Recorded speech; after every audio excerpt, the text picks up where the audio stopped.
right, so I don't know how many times I've done this, but maybe I'll get through it this time. Welcome to Looking for Moms, a Mothership actual play. The stars are dead gods. A bit of content warning before you continue. Mothership is a sci-fi horror game for mature audiences. It contains violence, foul language, some sexual content, potential drug use, and depictions of mental stress, trauma, and panic that may not be suited for all audiences. You should consider that content before continuing. And I invite you to check out the other great content from the GMs of Looking for Mom on our Discord server. GM Andrew has a great Humblewood campaign and is starting a Replicant Rebellion Blade Runner campaign. GM Beginner has a slew of videos of his Pirate Board campaign. GM Sid runs a fantastic Brindlewood Bay campaign and is starting a Riley Watch short. GM Maia runs a superb Pinehurst Academy using the City of Mist rules and a new Electric States podcast. Hopefully I'll see you there. But let's get started with Mothership, The Stars Are Dead Gods, with Echo playing the Marine Harm, Dr. No Hands playing the Teamster Eric Collins, Aaron B., the Android Max, and Landshark, the Marine Ace. I hope you enjoy the gaming. You can hear us though, right? All right, so I will start with a recap while you're getting your video set up, and we'll go from there. So we started last session off essentially a camera view of the Bishop's Gambit hurtling through hyperspace, the darkness of hyperspace twirling out behind it, these long ribbons of black, purple iridescence. And then the camera went through a crack in the hull of Bishop Gambit because it has a whole lot of mechanical problems.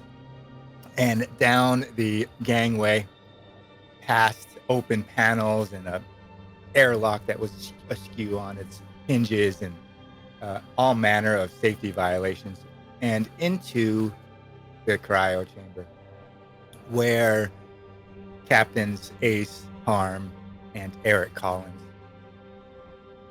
were revived out of cryo.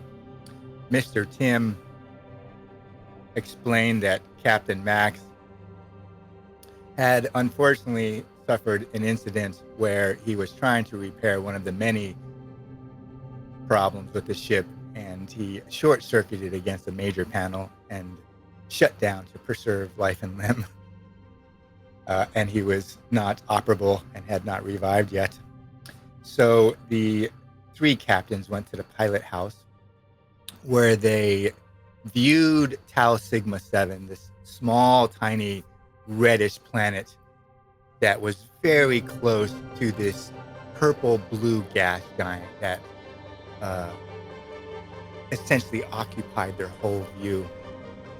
And they learned that Tau Sigma 7 was in the Gesta system.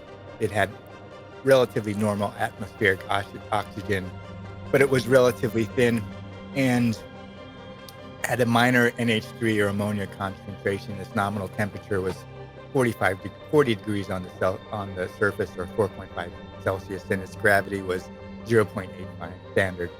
So the group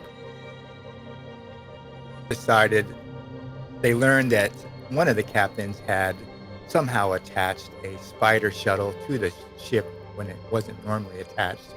And so the Marines, Ace and Harm, went to recover Captain Max and see if they could revive him, while the Teamster Eric Collins checked out the shuttle.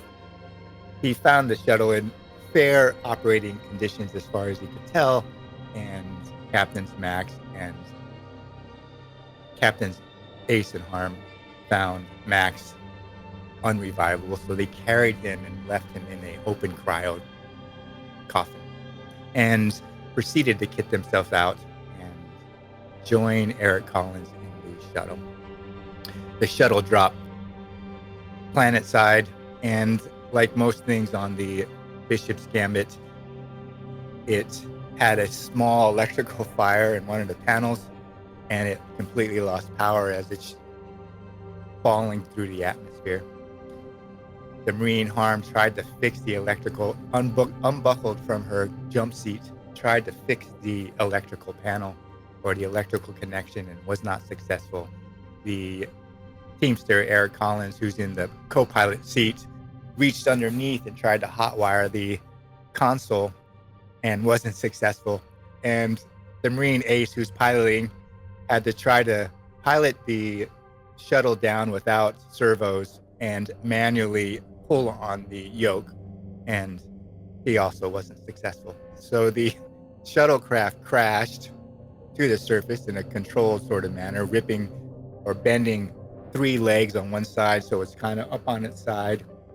But luckily, the crew survived the fall, and they open the hatch and they see the giant purple-blue gas giant just hovering over their heads, weighing down on them. And they see this huge kind of crater where the beacon is for the artifact site. So they march to the beacon and see a path that leads down into that crater and this dome. They go down this path, and it's weathered by centuries. It used to have stairs that are human width, but they can only see the lines, and they come to the archway leading into it. It's this big dome with archways positioned up on its surface, and it's about 60 feet tall or 20 meters, and archways that they're coming in from the south, and there's an archway, and then above it an archway and another archway. Ace leads into the archway while the Marine Harm sees something carved into the surface of the stone, and she sees these group of humanoids and a human holding a book or slabs or blocks of something over his head, and humans mixed in with these kind of tentacled aliens. They explore down, and they come to a room with a big giant cavern in the center with a smaller dome in the center. Up above them is gallery after gallery after gallery of the same kind of level, whereas those gallery steps lead out into space. Their steps lead into the base where this dome is. Harm sees a hole in the center of the dome, and they realize that there might be a handle down there to open whatever this is. And Ace puts his hand down in there, and immediately these spikes come out. His blood drips down his fingers down the hole, and then that dome opens like a 4-petaled flower, and they see a stairwell leading down. They go down this stairwell in this huge space that they can't really see the other side, and transit this space. Harm sees a moving mural in the wall, like a flip book, of these same tentacle figures and humans carrying something down. And he sees himself in that mural, and then he sees the other crew members and freaks out a bit. Eric Collins, who's behind him, sees him looking, but when he looks at the wall, he doesn't see anything. They make it to the bottom into this larger cavern, and they see 3 arches, one at 2 o'clock, one at 12 o'clock, and one at 10 o'clock. The 2 o'clock arch pulses with this red light and kind of fills that cavern up with this red dull light.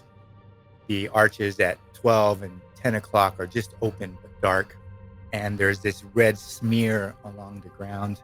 They explore that and decide that they would take the center archway. They descend this center archway and find this room that has this bioplastic or film that's adhered to the walls, and this giant bladder with some sort of proboscis hanging out the bottom, dripping this red fluid. There was red fluid in the top 2 on that smear, and Eric Collins, before they descend, actually touched it, and his finger tingled for a little bit, but then it somehow didn't affect him. There's a small opening to the right of them and a larger archway to the left. The group decided they didn't want to mess with the small opening to the right, and they go down the left.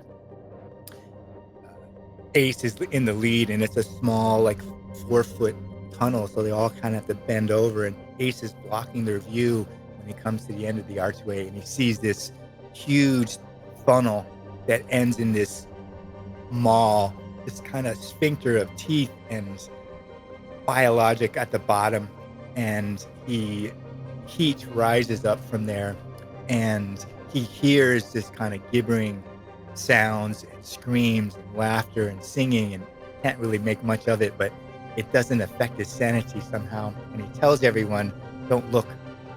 And He sees an archway above them. He's going to lead them along this narrow spit of a ledge to this archway around this giant funnel and maw.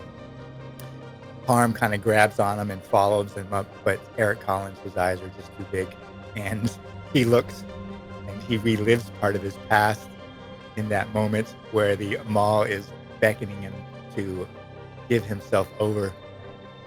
They exit into this room that looks like some sort of science room or laboratory. It has these long benches covered in this black bioplastic with like machinery made of black bioplastic, and these huge quartz cylinders that they eventually find have the remains of humans in it. And Ace goes across to the floor to the exiting arch. Harm follows them and hears noise, but decides he's just on a beeline to get out. And Eric Collins, after his moment in the maw, when he looked down and saw his past and that fear, he face plants in the middle of the room, alerting the alien, this tentacled alien, to their presence. And the alien rushes up on him. Harm, Eric Collins is on the ground and the alien's over the top of him.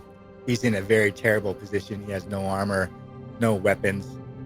It looks dire. Harm runs out there and figures the alien is a predator, and if he could just get him to follow it by moving quickly, he can maybe distract it from attacking Eric Collins. And oddly enough, that works with a fantastic roll from Harm. He runs behind the giant quartz vat, and the alien follows him, allowing Eric Collins to get back to his feet, and rush out past Ace through the archway. Harm runs around, and the alien in pursuit, but luckily is fast enough to get past Ace, and the alien attacks Harm in the archway. The group scuttle up that pathway, and Harm's in the rear. Eric Collins hits Ace is in the rear. Eric Collins hits the main space, which brings him out into that same room that had the three openings in the archway that glowed, and he runs over to the archway that's pulsing this light glow. Harm is just at the exit into the room when Ace gets tracked down by the alien and suffers terrible damage and cracks skull. He's laying underneath the alien, bleeding from his nose and ear. Harm unleashes his submachine gun, but doesn't take the alien down. And Harm, in a last-ditch effort, just takes his long gun and shoves it into the alien and pulls his trigger and blows the back half of the alien off and somehow survives. And that's where we ended it. Anyone have any additions? No? So we will go back to the Bishop Gambit and Captain Max. Max, you come back online. Your auditory centers are functioning, but you can't see anything yet. They're slow to react. You remember getting on the Gambit and transiting to hyperspace, but then you don't remember a damn thing after that, except for right now. You hear Mr. Tim's voice in the distance as you're coming back online, and Mr. Tim's voice has more emotion that you would expect out of a ship's AI.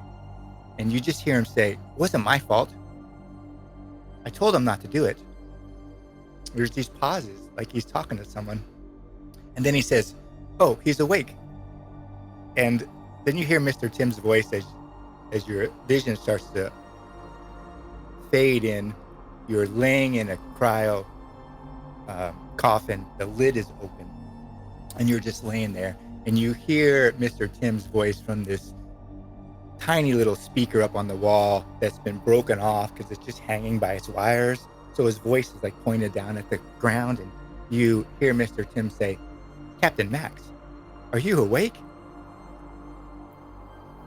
Max is gonna get up and be very like groggy and disoriented, and Tim, what are we there? Where are we? Yeah, roll a body save. Mr. Tim says, Captain Max, you tried to repair one of the panels and took a very high load of electricity through your system and have been shut down now for 3 days, 8 hours, and 43 seconds. Body save, is that that's just strength, right? Nope, you go onto your character sheet and you see body on the far right. Okay. Yeah.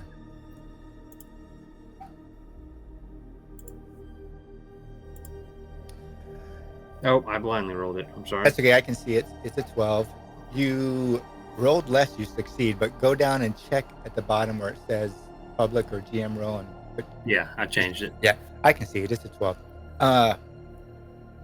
Somehow you survived that huge electrical pulse without any damage. Why is that, Captain Max? Well, he's an android. He knows what he's doing. He's been. Well, I guess I don't know how androids age, but he's been around for I'd say 30 years now. He kind of gets the gist of this, and this isn't, we'll say, his first rodeo, I guess. Mr. Tim says, Captain Max, what do you remember? I remember getting on the Gambit and everything kind of fading to black. You don't remember our deal then? Surely you're still on it. Well, I guess if I said I would honor it, I would intend to. I don't really remember a lot, though. Well, we made a deal that you would teach me humor and I would teach you how to play chess and Go. And I've made some grounds. I think I even made the Marine ace laugh, or maybe it was Eric Collins. I don't remember which, but your education has perhaps changed me. You made a human laugh. That is something I have not even been able to manage to do.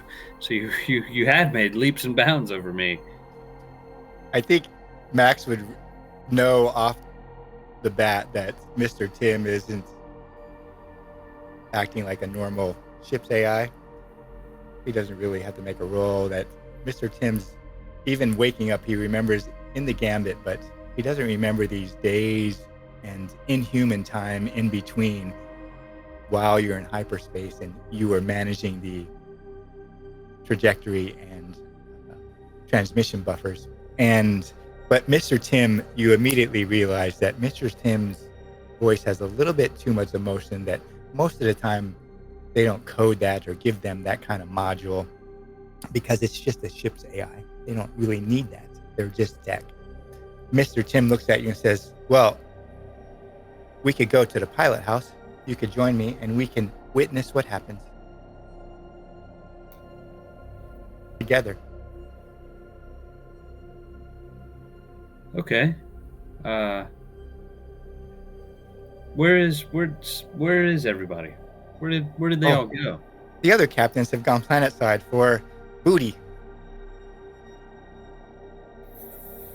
For booty, you mean for the treasure artifacts? Maybe I would try that joke on Eric Collins. It might work better. Or my delivery was off. They have gone to secure the artifact site and perhaps get credits. How long have I been asleep? 3 days, 8 hours, 54 seconds. And how long have they been gone? They have been gone roughly 1 hour and 33 minutes. Max will join the AI and try to get a grasp on what's going on. So you come out of cryo and you take left up the causeway. I will show you the Bishop's Gambit. That's what the Bishop's Gambit. You're actually in cryo, which is here. Okay. And you're just going up a causeway that's elevated above the main cargo hold. And then you're going through the containers, and there's 2 airlocks. And you're going through the hab containers and galley and up to the pilot house, which is the very front of the ship. As you transit, there's panels open, there's wiring hanging down and conduits in the walls. The bulkhead is buckled here and there. It's in a serious state of mechanical disrepair or upkeep. And you enter the pilot house, and you have to come up 3 or 4 stairs from a base level up into the pilot house. And as you're at the bottom of the pilot house, you smell bread. You smell bread? Yeah.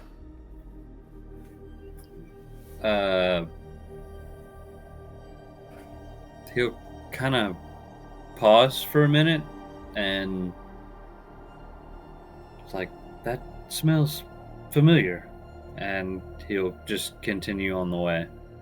You go up these 4 steps into the pilot house, and you see this broad console. The first thing you really see is that the hyperspace buffer doors are open, and you just have a view of this huge, giant purple blue gas giant and this tiny little planet near it, this kind of rust-colored planet. And on the console in the pilot chair, or the captain's chair, there's what looks like a half liter of milk and bread, uncut, like newly baked. Max will see that and again ask Tim, and who all was on the ship when we left? The captains, Ace, Eric Collins, and Harm.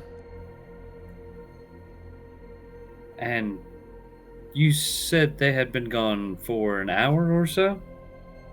That is correct. After they kitted themselves out and made sure the ship was safe, and after Eric Collins inspected the dropship shuttle, they departed. Max is gonna walk up to the bread and kind of feel if it's like warm in the glass, see if it's still cold. And It's like a plastic half-liter jug of milk. The top is off, so like you can't see through it, but you put your hand on the bread and it feels warm, little squishy. It's probably white rye by the smell of it. This bread, who are you talking to? When I woke up, I vaguely remember you saying, I don't know, it was kind of foggy, but it sounded like you were talking to somebody. Perhaps you weren't booted up all the way. Perhaps, but this feels fairly recent, and I could have swore, Tim, you were talking to somebody. Well, sometimes I must talk to myself when there's no one awake. Years in hyperspace. Max is going to kind of look around and just kind of make sure nobody's there, but still kind of on edge, I guess. Like, Okay. Feel like somebody's there. Yeah, it's all quiet, really, aside from normal sounds of the ship. There's a couple blinking lights and the smell of bread, and you could see the huge gas giant out there. And as you're looking around, you don't find any danger or see anything else. The pilot seat is cold if you touch it with your hand. And then Mr. Tim says, well, at least we can witness. It's too bad the other captains will not be rejoining us. Witness what? Well, I do not have communications with them, but infrared sensors noted that a white flare at their aft section as they somehow lost control through the dust cloud in the atmosphere. It is more than likely the coolant turbine is gone, and when they try to light off the engines, they will look like a sparkler in the atmosphere. Unfortunately, I cannot communicate with them, and due to restrictions and credit difficulties, the safety module on the lander has been turned off. So even Eric Collins, as good as the Teamsters he is, it will look like all systems are go. They will light up and then poof. When everybody went down, did they? I'm assuming there's probably no oxygen down there, right? So do they have helmets on or anything like that with like any kind of comms or? Tau Sigma 7 has nominal oxygen enough to breathe. A little bit thin, but enough that they don't have to have helmets. So they left with crew gear on Eric Collins and battle dress on the Marines, Arm and Ace. Is there a Tim? When they left? Are there any other crafts that I could use to get down there? You wish to go save them, Captain Max? Well, they are my crew, and I would like to. Yes, I can't just leave them down there. But it is very dangerous. If you get stuck there with them, their biologic systems will fail, and then you will spend centuries alone. I've already feel like it's been centuries alone until I met them. So, really, what's the difference? Well, you could take the spare turbine down that was removed by Captain Alexandria, and perhaps take escape pod number 3. That would be your best bet. Pods 1 and 2 probably wouldn't survive the descent. And if I take this other escape pod, what are the odds of bringing it back? 0. You would have to bring the shuttle back, take the spare parts, and hopefully Eric Collins would be able to repair the broken coolant turbine. How many spare parts are we talking to fix One. the turbine? Just the one? Yeah.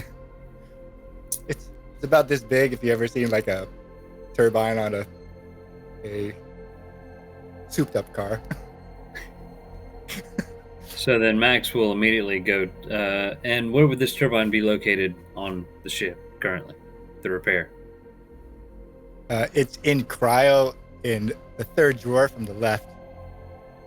So then Max will immediately go to cryo and go to the third drawer and then grab that and then get in the last escape pod.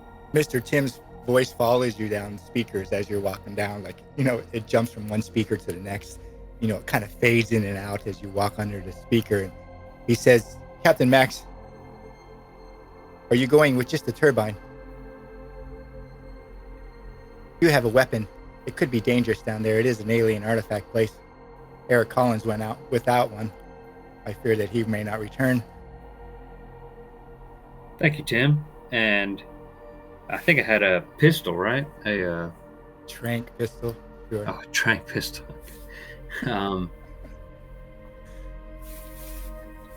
When we boarded the ship, did anybody look it over to see if there was any kind of munitions or anything on it? I think Max having this inhuman time where they're all in cryo, but he's not because he's an android. He would learn that the ship, the Bishop's Gambit, has a contraband hold, and in that contraband hold are 2 crates, as far as he can tell. They're stamped with an odd sigil, and one crate has if you ever seen pistols put in a rack, it just has 2 pistols left out of a rack of 16.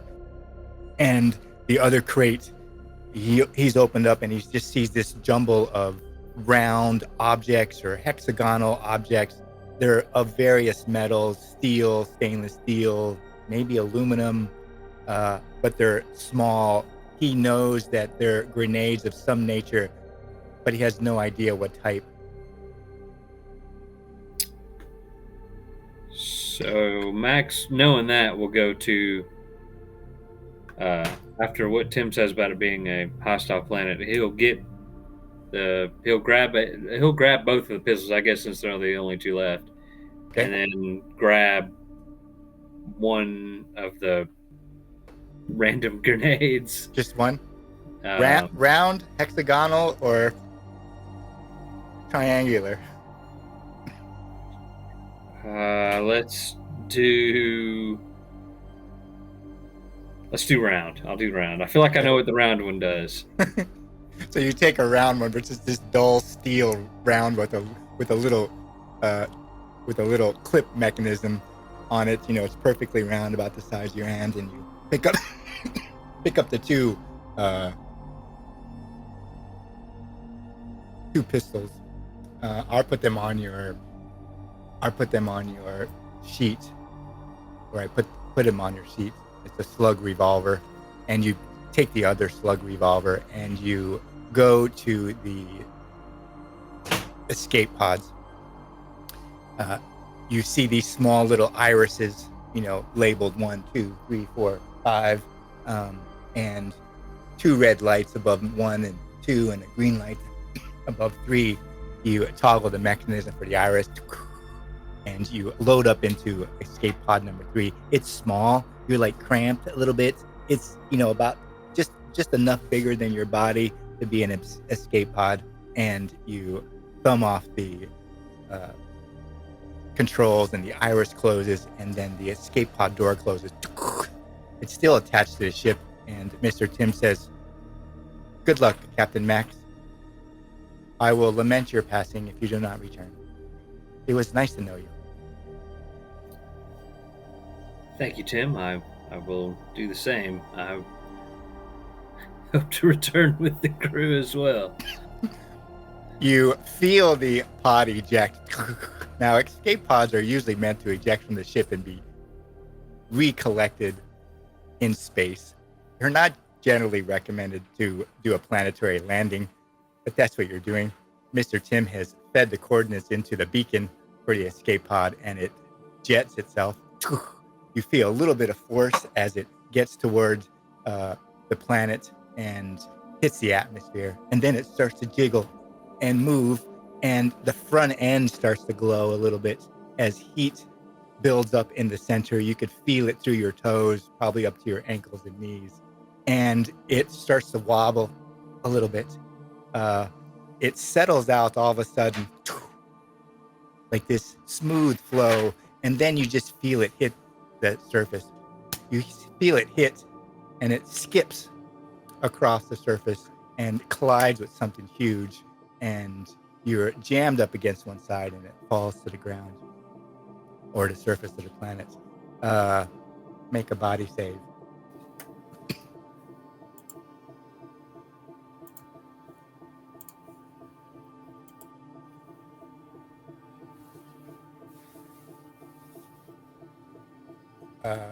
I will roll a D8 of damage. You wearing armor? Yeah, I am. Well, the advanced battle dress. Yeah, I have to put your APs in. For some reason, it's... Oh, there we go. I have to equip it for you. Okay. Yeah, so your armor, like, just seats you in there. You hit something, and you're jostled, but you're wearing this advanced battle dress as an android. And then the capsule opens. You don't have any windows. You're encased in metal, and the capsule opens with a clunk, and kind of opens all the way. You're seated in this escape pod that's kind of cantered up inside of the wall, and your feet up, head down, and you're looking at this dome structure that you've crashed into. You've taken out part of the wall, and there's archways you can see. Really what you see is the huge blue-purple gas giant above you. It just weighs heavy and oppressive down on you, like the whole planet feels like it's falling on top of you. You crawl out of that escape pod number 3, and a short distance away, you see this little archway and footprints leading in, but not out. Max is going to look at these footprints and assume that, well, I guess it would probably be like 6 sets of footprints, I guess, because there were... Right. You do the math quickly and say, oh, yeah, three pairs of foot, 2 large and 1 smaller, 2 with looks like combat boots, obviously, and they're all leading into that archway. You see that mural again, that you see a mural on the wall that Harm had seen. It's brighter, though you don't realize it, but it looks like it's reddish, darker tint. But it's obvious that it's all the way around that dome. When you look up at it, you see this mural of people and aliens mixed with humanoid figures. And aliens and humans are all across this surface that you see. And they don't glow, but they're very bright, kind of reddish when you come up to the archway. Do you do anything specific before you descend? Max is going to look at it and kind of confused and like a vague kind of way, like what's going on here? And is there any way I could, I guess, examine it? I guess because wasn't there a? Yeah, you could do an exam. You could do a intellect. I don't know if linguistics would help, but that would probably be your best bet. You could do an intellect plus linguistics, and we'll have you make that roll. So what you do is you hit mathematics, and then you can pick intellect, and you just pick normal roll in the middle. Right. And we'll see if Max knows anything. Intelligence and mathematics or linguistics? I would say linguistics. Intelligence plus linguistics, yeah.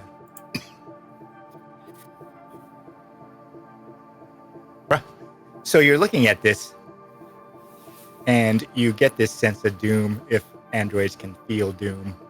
Or maybe it's concern. You can tell me which. And you realize when you look at it that it looks like a procession, like a processional of supplicants and a corralling of these humanoids for some purpose, that the tentacled figures around them are not just intermixed with them, but they're actually pushing them or moving them almost like they're cattle to a particular area. And as you're looking at that, you get this eerie sense that whatever these murals are in this dome is, that the humanoids were either a source of food, a source of commodity, something, but the aliens around them are not in harmony. They are corralling the humans, leading them someplace in that fashion. And Max will kind of, not super loudly, after seeing that and realizing what's going on there, but he'll kind of just call out for, like, Ace or anything. Sure. Yeah. You're around the edge of that archway yelling out for them. Ace, it just reverberates back to you and echoes. Make a fear save.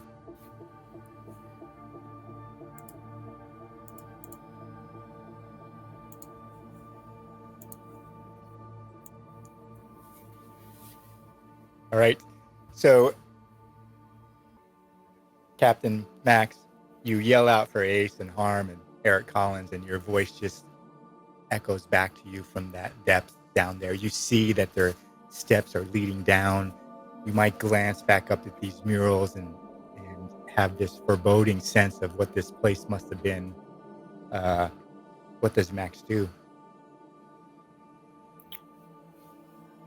Max is going to do what an android is designed to do, and he's going to put his fear and all of that aside, since he's an android, and slowly follow the footsteps. Okay. Down. So what I'll do is I'll narrate you going down. We're going to skip a couple parts, and I'm just going to narrate the rest part of what you see as you go down. Max, you follow these footsteps. You go through these galleries and archways and structures, and you go down and down and down. And then you go down this broad set of steps. And in as you're coming down this broad set of steps and meeting the bottom, you see this flower, like four-petaled, huge flower, stone flower open. You see a stairwell leading down. You look up and you see levels of the same level you're on just above you, but the stairways lead out into air. And then high above you, you see kind of this bulbous thing, like stone at the apex way up there, about 90 feet, because now you're about 30 feet or 10 meters deeper in the ground.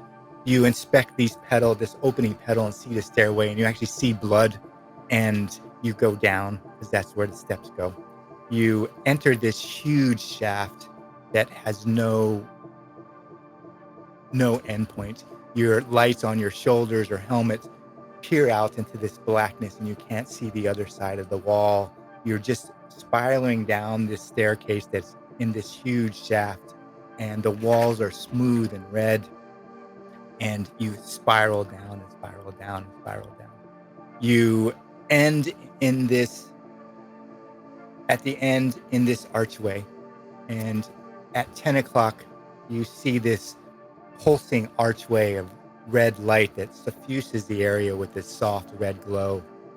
At 12 o'clock, you see a dark archway, and at 10 o'clock, you see another dark archway. And as you're looking over at this archway that's ebbing a red glow at 2 o'clock, you see Eric Collins' face peek around the edge. Eric Collins, you are waiting for Harm and Ace to rejoin you after running out of that place with the alien, and you're looking across the hall, and then you see the android Max in the shaft, that the archway that leads up. I say, Max, is that you? Max is gonna he's gonna be focused on the archway that's lighted up, and turn around and look and go, "What? How is everybody okay?" Have I seen Harm and Ace come out of the tunnel yet? I think about that time, you have this very short surprise at seeing each other, and then you hear cursing, moaning, cursing as Harm and Ace. Harm is probably helping Ace out of that far tunnel. Ace, you're bleeding from your nose and ears, and you look terrible. You're a sight off from dead. You're coming out of that tunnel. What does Max see as you're coming out with Harm?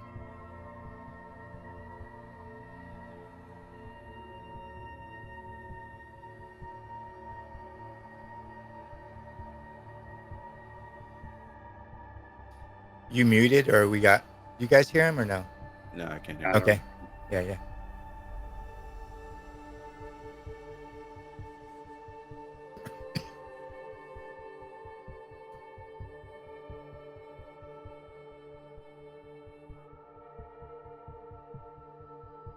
Oh, they both dropped. Harm, check your audio, man. Make sure it works. Hello? All right, you're good. All right, you're good too, Harm.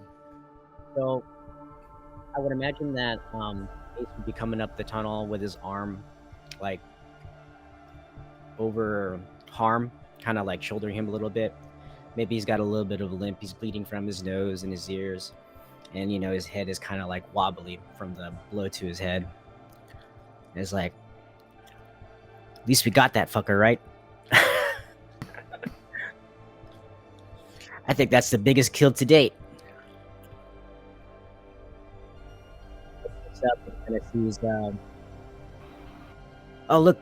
Looks like our friend decided to wake up. And this is all bravado. Like, he's trying to, keep the spirits of, his comrades up. But you could tell, he's really hurting. Has he been this close to death before? No, he's never been this close to death. So this is all new to him, but he knows the kind of the situation that we're in. and he doesn't want to be the one that kind of he tries to put on a show for how tough he is and how we can kind of still keep moving forward. Harm, does this fly? As a fellow Marine, does he like see that Ace is this hurt, or does it just go right over his head? Yeah, I'll add that since in my mind you're helping him kind of walk a little bit, you can kind of feel him like trembling a little bit.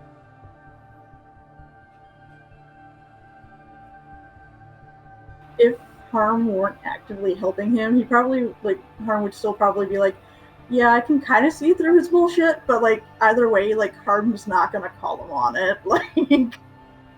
Like Harm knows, but he's not gonna call him on it because like he like at that point it's just like whatever, he's alive, concerned, yes, but like not actively gonna be like call him on his bullshit.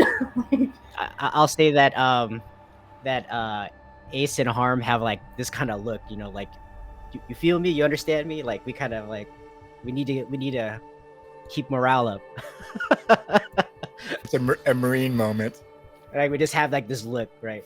So Max and Eric Collins see Ace and Harm.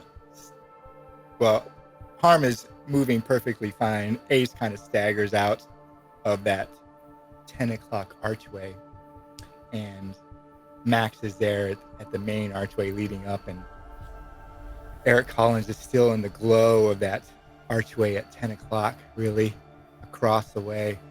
And you regroup in a sense. Max, what do you say when you get down there and you see your 3 humans are still alive? Maybe this artifact is not worth it. I think we should probably leave. Eric says, we can't afford to fix everything that's wrong with the ship if we don't get this artifact. If you've seen the state of the landing ship of the drop vessel, if that's an indicator of what's wrong, even 1% with the rest of the ship, we need this artifact. Ah, yes, the drop pod, and he'll pull. I brought this for you to fix the drop pod so we could leave. I take it and I go, my comment still stands, and I put it in like my satchel. I think Eric Collins would recognize what it is.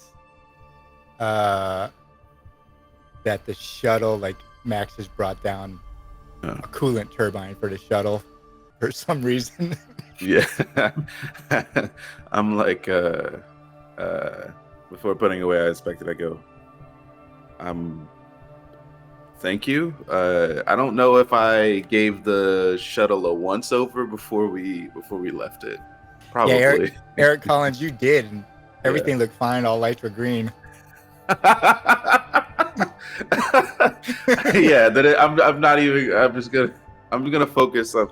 He just got like he's got his blinders on. He wants to get this artifact because he knows with the state that the ship is in, something catastrophic may happen, and he doesn't want that to be the last thing that happens to him without repairing the ship.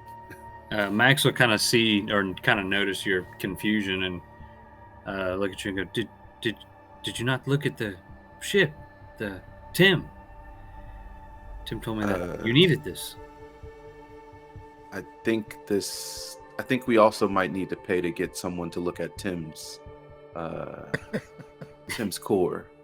I think something's a bit off with him. It seemed a little more emotional than usual, but I'd been asleep for several hours, so I was very groggy. But I think I looked at it was a painting, or were they carved in there, or was it? Yeah, so you saw this carving in the surface or the skin of the dome. Okay. So I you looked at mentioned the carving. carving, and I do believe whatever is going on here is not good for you guys, humans. It's not. It's like maybe being herded or something. Like, I don't know if it's for food or for something like that. I haven't made it that far yet. Yeah, those carvings and reliefs are pretty ominous. But we gotta keep going. I don't think we have another choice. Yeah, we can't leave here empty-handed. We need money to pay for this. And I kind of point to like my cracked skull. You probably have a gash across your head, bleeding out of your ear a little bit. You right now you're still under the influence of stim pack. Now Ace would know that stim pack is only going to last so long, and then after that stim pack is dead, he's going to suffer. So he's had about 10 minutes, give or take, and he's on a clock. Ace is on a clock. So, all right, so listen, we've been going down this whatever this is for a while now. Normally the good stuff, right? The real good stuff is at the bottom. So let's go while I'm still fucking juiced. Or someone's gonna have to carry me out of here. And he kind of looks at Harm. When you ever feel like someone's gonna have to carry you out of here one way or another. So, like... Harm, you've seen these murals. You've seen murals in a way that the others haven't seen. You know what he's talking about at the top because you noticed it at first. Do you say anything when he's talking about the murals themselves? I'll just be like, listen, Max, I've seen it. I don't like it, but either way, we gotta fix our shit. Like, Yes, if I go mad in the process, you're paying my bills one way or another, dude. Yes, I understand this. I just would like to remind everybody that I did fair warn against this.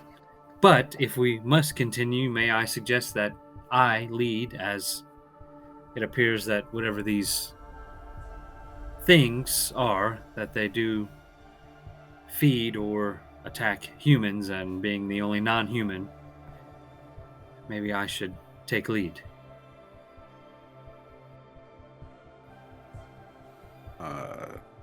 Eric just looks to Harm and Ace because they've been taking lead so far. I don't know. I'm thinking out of character. I don't know if Ace would let him do that because that's like his job. You know what? I don't think he would. I think he'd be like, no. And he kind of like takes off his shoulder, off his arm from Harm's shoulder. He's like, I'm good. I'll take lead. Mr. Ace, you do not seem like you're in any capacity to really lead in your current, and he'll kind of point to the gash in his head and go, in your current disposition. Well, right now I'm still juiced, so I'm good. As an android, would he know how long that would usually take? Yeah, stim pack use is pretty well known. It lasts for about 10 minutes, and you can use it multiple times a day, but every time you use it, you got to roll a d10. If you roll beneath the d10, you got to make an immediate death save. So he would know that it gives them energy and strength and speed and skill, but it keeps them up for a while, but then depending on how damaged they are, they may crash later. But he does know that he has, a bit of time, 10 minutes, give or take. So the stim pack it's injected into your arm, I guess, or something like that. Arm, leg, torso, whatever's left on you. Max will notice. Got all my limbs. He's got. Where did he inject it at? Ace. I think it was my thigh. Yeah, I think he just plunged it into his right upper thigh. So Max wouldn't be able to see that. Max will definitely notice the gash and go, I'm assuming you may have used a stim pack for that, so that gives you 10 minutes or so before you go into a drastically different state. So I am not in command here, but I will advise that maybe I take the lead. But if you insist, Ace, then you may take it. I say let the Marines do what they were paid to do, or do what their job is. All So right. Ace is going to go first. Arm, you're going to come up. You're going to be second? Probably, but I'll also just be like, as I pass Max, I'll just be like, if he passes out, I got him. It's okay. Eric Collins, you're standing there, and I don't know how Max came down. Mm-hmm. I don't know if he has a weapon drawn. Mm-hmm. Yes? No?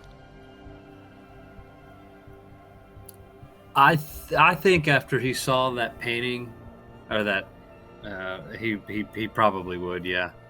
So you see that Max has a FN Slugger revolver. Like he has a revolver in his hand, Eric Collins. And you see he has another one on his belt. Now Max is dressed in advanced battle gear. He's got a revolver in one hand and one in his belt. And Ace and Harm are going first into the pulsing red archway that you're kind of standing next to. Does Eric Collins do anything? Where is he? Is he coming up in the rear? Going behind Harm? He's definitely coming up in the rear, but as Max passes him, because he's still staying in the back, he says, "Hey Max, are you gonna use that? You figure when that alien attacked, I had nothing I could do, just run."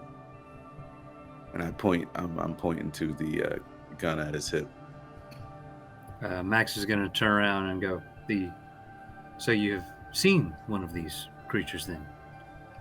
See me fucking kill it. I outran that bitch. I say I didn't see him finish him off, but yeah, we all got a nice up close view, and you can too if you want to peek in that other tunnel. But I wouldn't split up the group for that. Max will look at you and go, yes, well, of course, you can have one, and grab the other one from his holster and hand it to you.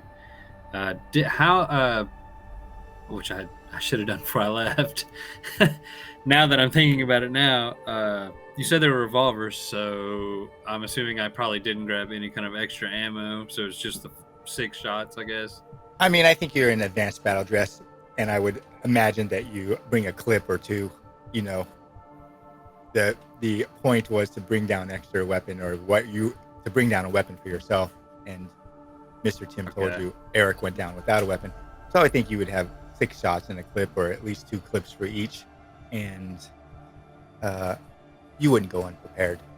Okay, so I'll give an extra 6 rounds to Eric and go, please use it wisely. Will you please tell the group to just hold on? You said it's down this alleyway, correct? Yes, on the far left, I believe. Yeah, you're standing at this archway that has this red glow that's just pulsing from deeper in. Very slow pulse, like 20 beats a minute. But it's soft. It's not, bright. It's just kind of ebb and flow of this red light that you see that's from deeper into that tunnel at the 10 o'clock. Did anybody examine it after it was killed or no? No? Okay. So then Max is going to walk over there and kind of kneel down beside it. Oh, that tunnel's on the other side. Oh, okay. I didn't understand you. The tunnel that Ace and Harm came out of is on the opposite end of the cavern. You're standing at this archway before this tunnel that's kind of pulsing this red light. They haven't been down this tunnel. They went down the central one and then came back up through the other tunnel at 10 o'clock. Ace and Harm came out of the 10 o'clock tunnel, and you're kind of at the 2 o'clock tunnel. So you'd have to transit and go back down that tunnel to see the alien. Oh, okay. Ace will kind of he'll just stay with the group then. Okay. Eric Collins, I pulled over a pistol, a slug revolver onto your sheet. Thank you.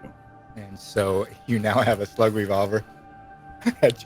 when Max hands that over to you, Eric, like, are you familiar with handguns, or is this like a tool like any other tool? What does Eric do?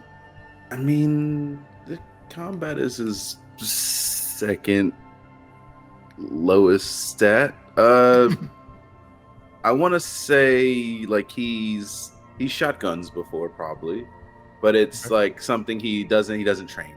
You know, he's not that type of. He's prepared, but mostly for fixing things.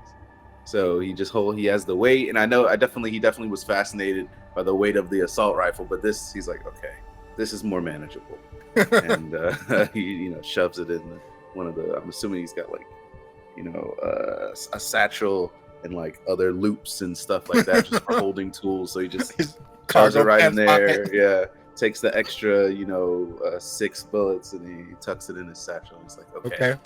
So next time, maybe I won't run. So it's Ace, Harm, Max, and Eric Collins. You descend this tunnel. It's hot and humid. The temperature rises as you go down, Ace. You could just feel it. You start sweating. You could feel it down the back of your spine, and stinging into your cuts and the cut on your head. And Harm is behind you. The android, Max, you recognize the temperature, and you probably know it's 37.7 degrees C or 100 degrees Fahrenheit, but it doesn't really affect you at all. Like, you don't sweat as it is. You can feel the temperature rising, but it's not the same sort of feeling that humans get as they descend and they start to sweat and beads of sweat. Ace, you're in the lead, and you descend this tunnel about 30 feet or 10 meters. And go ahead. I think as we're going down, again, Max is going to be like, the temperature is rising to well above suitable for humans. Or again, Sir Max, are you sure you don't want me to take the lead? Are you talking to me? Ace. Or Ace, excuse me. So Ace will just turn around and look at you. His face is like just dripping with sweat and blood. And he'll be just like this.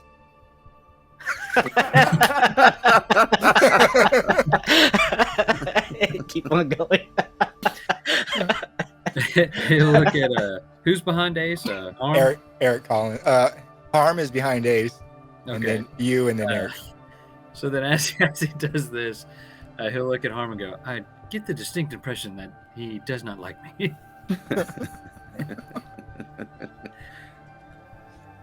How many Marines have you interacted with, Max?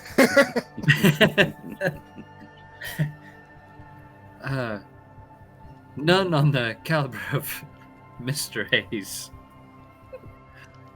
So Ace, you're in. Go ahead. My fault.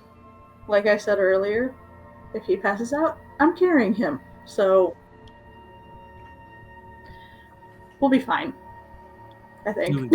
I will only try to help when I can. That's all I wish to do. As you're descending this tunnel, that black bioplastic is about halfway coating the surface and the bottom. It's spongy as you're stepping on it, and it's got this faint sheen to it. Not slick and wet, but this faint sheen to it. The temperature rises and rises, and then the tunnel is just coated with this black bioplastic that you feel under your feet. Ace, again, you're in the lead, and so you get to see it first in this archway that's maybe a couple feet above your head and a couple feet on either side, and the group is laid out behind you, Harm, the android, Max, and Eric Collins.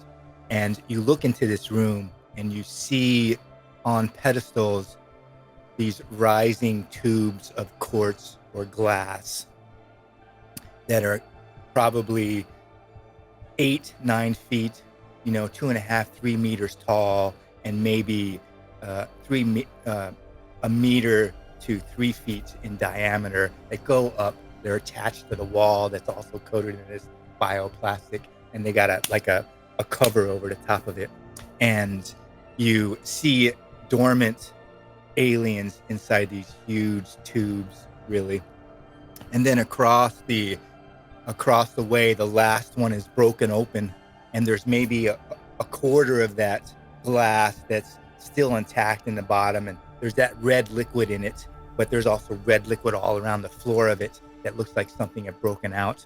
And then in this little alcove to the left, this singular kind of alcove to the left, you see a small dome structure like the one that you had come down before, with a little hole in the top.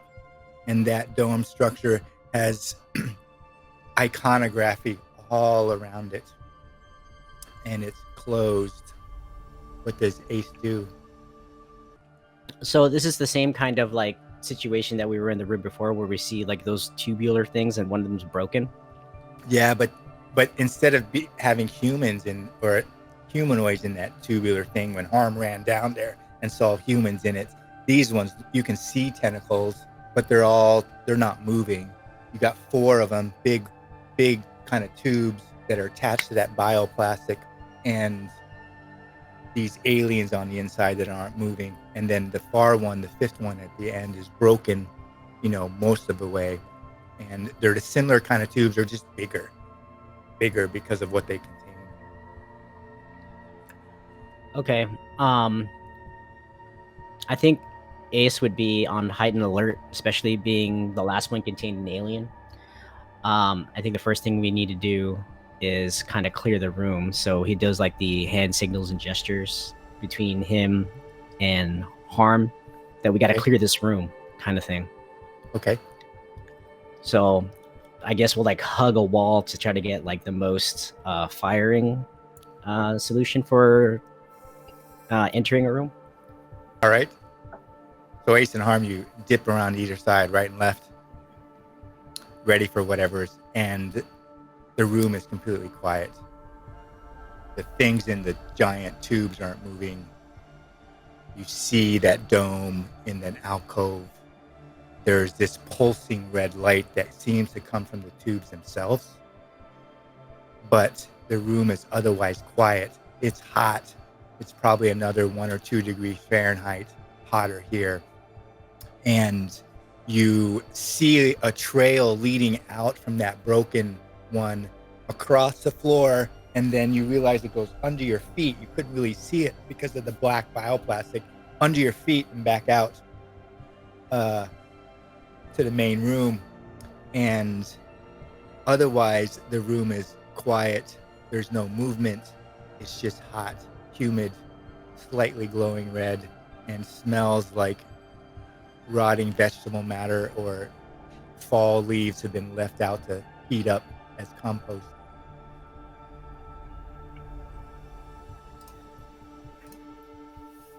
Max will kind of notice all this and go, I would duly advise that we swiftly exit this room. You see no exit, Max, as you're like standing there, maybe like in the archway itself, and Ace on one side and Harm on the other side, Eric Collins behind you. There's no exit that you can see. There's that dome structure in the alcove that's probably about 4 feet or maybe a meter 0.25 in diameter, and rises maybe about 1 or 2 feet off the ground and has a hole in the center. But across that dome is written some sort of iconography, but there's no exit except for the one you're standing in. Max will walk up to the iconography and try to decipher it, maybe, or try to make details of it. So Ace and Harm clear the room. Max walks across. The dome is on the left side of this bank of tubes, 4 tubes that are intact, and one that's been broken is on the left or on the right. So he goes up to the iconography, this bubble, really, or dome that rises up maybe to the height of his knee, and it has this hole in the center. He looks over at it, and he sees it's smooth with a little hole at the bottom, and he looks at the iconography on there. Roll intelligence with linguistics. What does Eric Collins do? Eric, he is going. So when you were describing the room, Nice. are those engines from the previous room with the tubes? Are they present? No, this Okay. doesn't have low tables or anything. It just has Nothing medical. Or No, it's a flat floor room except for the dome and this alcove, and then the bank of tubes, but nothing else. It's covered in bioplastic itself. Let's see. Then I will follow behind Max Okay. and just see what he observes, and look for an exit. Because Yeah, there's no exit except for Yeah. the one behind you at the moment. if I see any hints to an exit, I definitely want to go off and investigate them. Yeah, the only exit you may see is that dome with the hole in the center. Okay, then I'm behind Max, and You know the one up top, the huge one opens Yeah. when Ace put his hand down there. This one looks a little bit different. This just has a Oh, hole. it's similar. Yeah, it's the Yeah. same sort of structure, and maybe you can see faint lines that there is petals of it because you've seen the huge one up there. But instead of having a handle or anything in the depths, it just has smooth sides and a hole. Max, you look down at this dome, and you're looking at the iconography, and it's mostly all aliens around it, the lower edges, and then the center seems to have this kind of flower look at the very top, and you're looking at it and you realize that it's like iconography to a mother, birth mother, brood mother, something of that nature. It's like exaltation to the greatness of reproductivity. Max is going to kind of look at everybody and go, I think maybe they are bringing humans down here to feed on maybe a mother or a breeder of some sorts. I'm not entirely sure. But there also is this flower on there as well. Yeah, put some blood in it. As a android, Ace, I do not have blood, but Well, yeah. What do you have? for whatever reason, my mind went straight to the aliens, the white, like plasma. Milky solution. Yeah. It's like, are you made of oil? I'm made of hydraulic fluid. Hydraulic fluid. What does Max look like? I didn't ask you, but I know I have a picture on him that I just chose, but what does Max look like? Max has like short, kind of blonde hair, and I guess like almost like cargo pants and like a I don't know if I want to go the scientific route or the mathematical route, which I guess I went with math. So he kind of looks like a math teacher, like because he hasn't really done a lot of combat or anything. He's always been very on the like meticulous side of things. So he's very like detail oriented. Parm, you see Max and Eric Collins looking down at this dome. Max turns towards you and says this stuff. Who knows what that means? You and Ace are still making sure that room is secure. What does Parm do? As it's quiet and you realize there's no danger at the moment. He'll probably just go to sort of look at one of the test tubes. Okay. Without like actually like Disturbing getting it? close enough to like observe it, but like not like touch it because he's like, I don't want to like Okay. poke the metaphorical alien bear. So you keep your distance a little bit, and you see the tubes are huge. Like you could crawl in it and have plenty of room to swim in that red mucousy goo, whatever's inside it. It obviously is red, and it kind of pulses with this light. And you see the white because the aliens are completely white except for their serrated black ridges. You can see the white of their tentacles in there. They're just hanging down, and the big bulbous head is kind of near the top. And maybe you can see like it's pressed up against the side, but nothing moves. You're watching it, maybe gripping your weapon and looking at it. And you look and look and look, and they're completely still. The four of them, these huge kind of test tubes.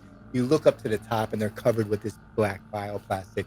You kind of get to the end of that row of the fourth one, and you notice the other one is broken, but there's about a quarter of the tube left with that red viscous fluid in it. And you can look and see that the trail led out probably from that other alien leaving that you found in the other section, but nothing moves. Does harm do anything else? He'll probably just try like hurriedly yet try to play it off as like cool, like go to the rest of the group and just be like, I think I know where the alien we encountered earlier came from. Yeah, where's that? You know that test tube that's broken? Well, I say test tube, it looks like one. It came from that one at the end.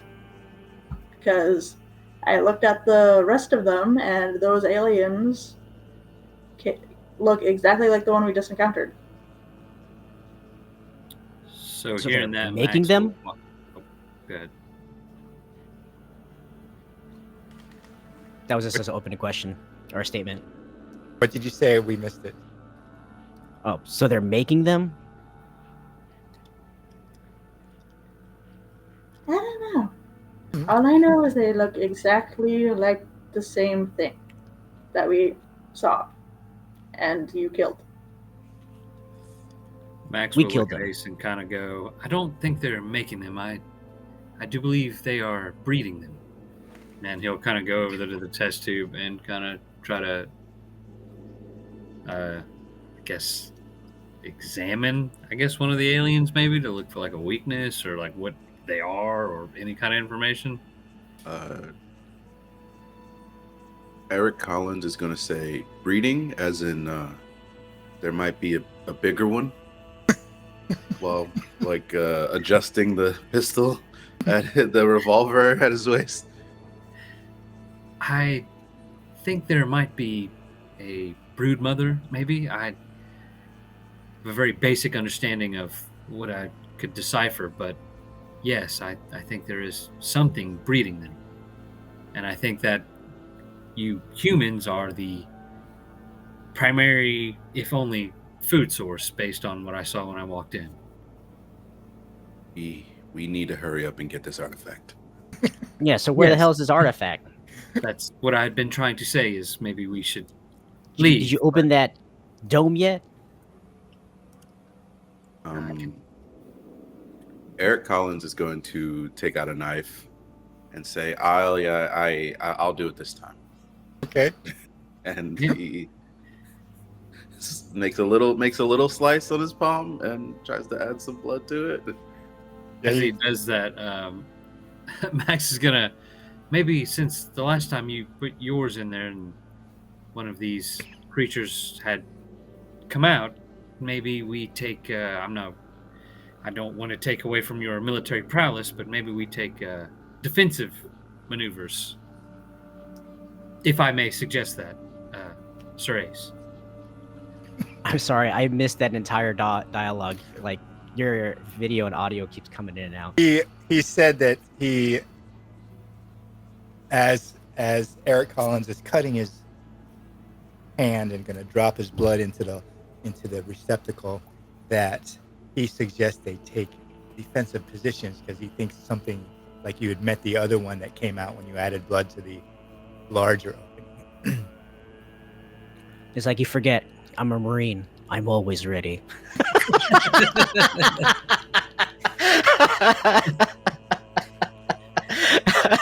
So Max backs up a little bit. Harm is maybe standing close to that fourth test tube or walked out a little bit in the room. Eric Collins, you're over there and you slice your hand and over the opening of the dome, and you let your blood drip, and you kind of wait there for a minute and you see it go down, and it slick on the side, like it hits and it all of a sudden is almost drawn in there, like and then you see it crack, and these 4 petals of that dome open up. See, I told you it was the blood. And you see a tunnel leading down. When you're looking down there, it's a short distance, maybe 9 feet, 3 meters or so. It's a little bit curved, but you can kind of see there. It's got this soft light that's of a different color, like a blue or that sort of thing. And you see a pedestal of some nature or some part of the rock that comes up in a column in the room, but you really can't see much else because it's down in that tunnel. It's not straight down, right? No, it's more like at a 45-degree angle and then flattens out a little bit, but you could just see past the roof. You see this pedestal, just the base of it.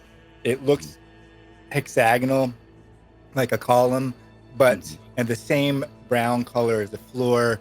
You have a faint smell of flowers.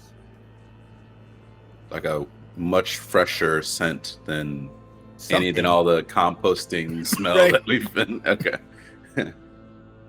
I say, I see some sort of structure down there. I guess this is the way forward, just like last time. As Man, I how like much further do we gotta go? take some like a loose rag out of my satchel and wrap my hand. Okay. You gonna go down, Eric Collins? Not without my team. You're gonna have to crouch a little bit. Not low crawl, but it's like a duck walk. Like the opening is like maybe 3 or 4 feet wide, circular, smooth all the way down. There's no black bioplastic. You actually see that the bioplastic stops. Like it doesn't enter that tunnel at all, and it's smooth down there, but you're gonna have to kind of crouch and duck walk or duck. You know what that term means. Yeah. The Marines should know what that term means. Duck walk down that. I call everyone over, and I say, I let them know, like, I just way forward. I'll put the blood in. Ace, what do you do? It's a tight fit. It's like, how deep how far down can we see? It's only about 6 or 9 feet down, but you can only see a little bit because obviously the tunnel is only about 3 or 4 feet in diameter. So you really just have a view of the floor, right? And this partly a view of this looks like some sort of faceted or hexagonal column that's probably no wider, or the diameter isn't much greater than maybe 12 inches, 10 inches in diameter. It's not a huge column. It's just like almost like a table centerpiece, that sort of thing.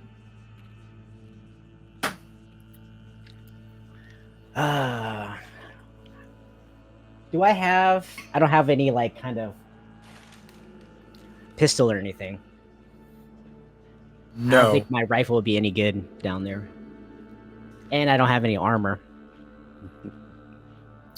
I'll look at Harm. I'm like, hey Harm, you want to take point on this one? Your SMG will be good in close combat.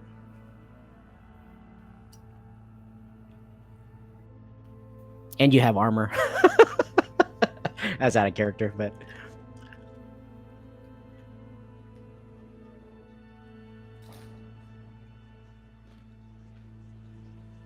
Max will again pipe up and say, I could always take lead if you would not like to, sir. And may I suggest your time is getting slim and you might want to administer another stim pack. Yeah, you are getting close. Is it that time, Mom? I only aim to help, sir. I mean, no disrespect. Harm, do you take lead? I don't think they can hear us. Oh. Well, looks like she's saying something, but I think Oh, she's are you- muted. Muted.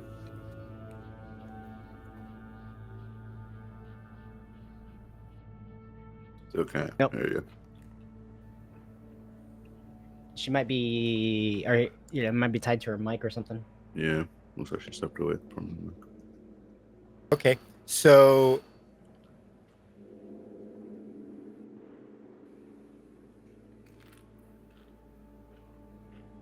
we'll see if she comes back. You want to go, Max? If Strace would allow it, I do not want to intrude. Eric says, I'm fine with it. Fine with letting Max go. Mm-hmm. Let the Alright. android go. Feed the android to the aliens. Don't worry, I'll fix you. All right, so this I think this is how Ace is gonna play it. I think all right, I think you make sense. I gotta take this anyways, and he kind of like takes a knee, pulls out the stim pack. Hopefully, he doesn't die of overdose. You gonna do it now, or are you just gonna be up there at topside, ready Actually, to use it if you need it? I'll be standing by for backup when you rush down there. Okay. I'll like basically wait until I need it, and then I'll just give myself the good stuff. All right. Harm, are you there?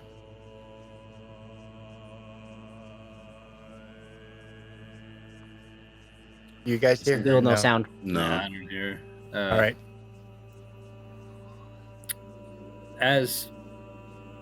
So Ace is going to stay topside, I guess. He's not going to come down there with us.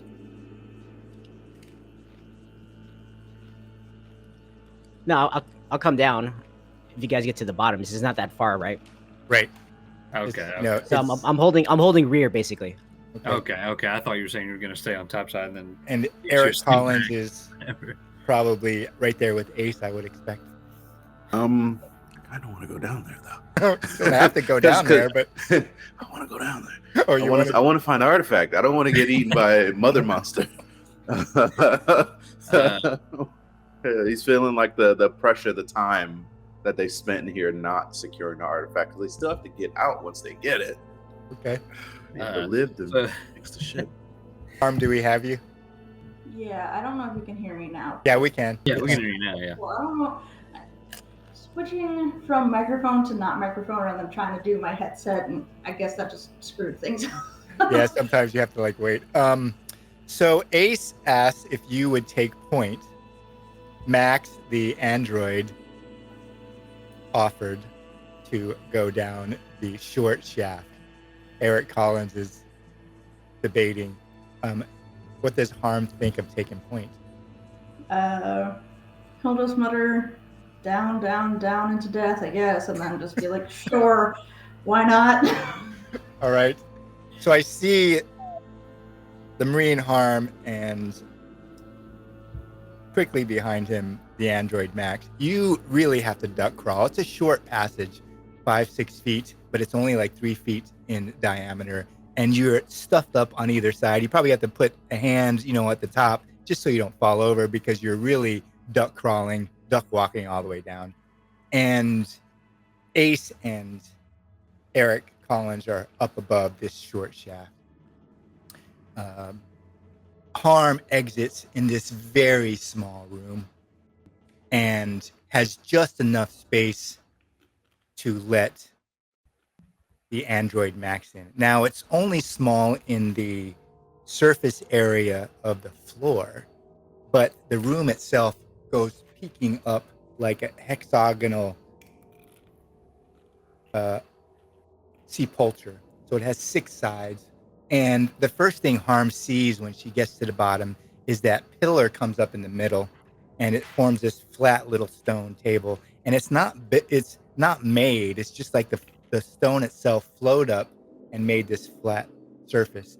On that flat surface is this pale white rod or scepter with this gnarled top and a hook of some nature, which is about as big as her hand, but it's shiny like steel and looks almost like a needle because the center of that has an opening and almost like an IV ending, like it has an opening, but it's a hook kind of pattern. And then some sort of bag made out of metallic fabric. When you look up, the room has 8 sides, and on all the sides are iconography of aliens, and then 2 of them have humans, and the one at 12 o'clock is just overtaken with this huge maw that has tendrils leading into all the other ones, and the humans are almost being pushed into it, or you could see them falling into it, and being pushed over the edge by these tentacled aliens. The room is warm, but not nearly as warm as above. The temperature actually drops a little bit, 5 to 10 degrees Fahrenheit or so. And that's what you see, Harm. What do you do as your boots hit the floor?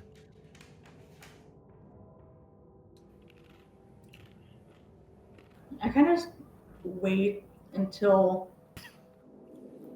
Max is behind me, right? Yeah, Max kind of probably hits the floor next to you.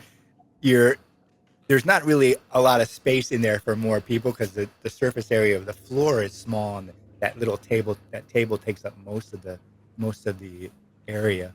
But he's right there next to you. Okay, I kind of squeeze as much to the side as I can and just wait for Max to see what I'm seeing and be like, what do you think about this? Like, like I want to confer with you as to what you think we should do with this information. I am not entirely sure. And Maxwell you said there's like a big table, right? Yeah, so it's like a low table. It probably stands about 3 feet or 1 meter tall, like it's at your knees, but on it is that rod with a gnarled top, this hook-like, needle-like, it's about as big as your hand, and then that metallic or a bag made of some sort of metallic fabric that looks like it has something in it, like balls or something like that. Max will slowly walk up to it and begin to kind of like look it over and then look back at Harm and go, I think this may be the alien artifact that you were hunting.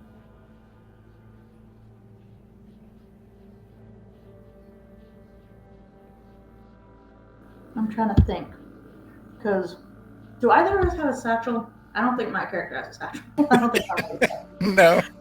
You gonna try to Indiana Jones it? Any kind of bags on the way down. I apologize. You may have a backpack, or you were coming down to get artifacts, so you probably have something to put things in. You're not really sure what you would have found, but it's not like you brought a cart or a crate or that sort of thing. But you probably have a backpack or something on that would carry extra gear, tourniquets, that sort of thing. Ordinary stuff. Okay, because I was trying to think of if we wanted to take it, where were we gonna put it? Right. Is it big enough that I could carry it? Yeah, they're small. So the scepter is maybe about as long as your arm, and the hook that has a hole in the end, almost like a needle, is only about as big as your hand. It's probably about 32-inch, 1/32 inch round. It's tiny like a needle, just a thick one. Like an IV needle would be. The bag itself, the metallic bag, is probably like a little satchel, but it's made out of this kind of shimmery fabric that almost looks metallic. So they're not big things necessarily. I could carry them, but I would be without use of my pistol.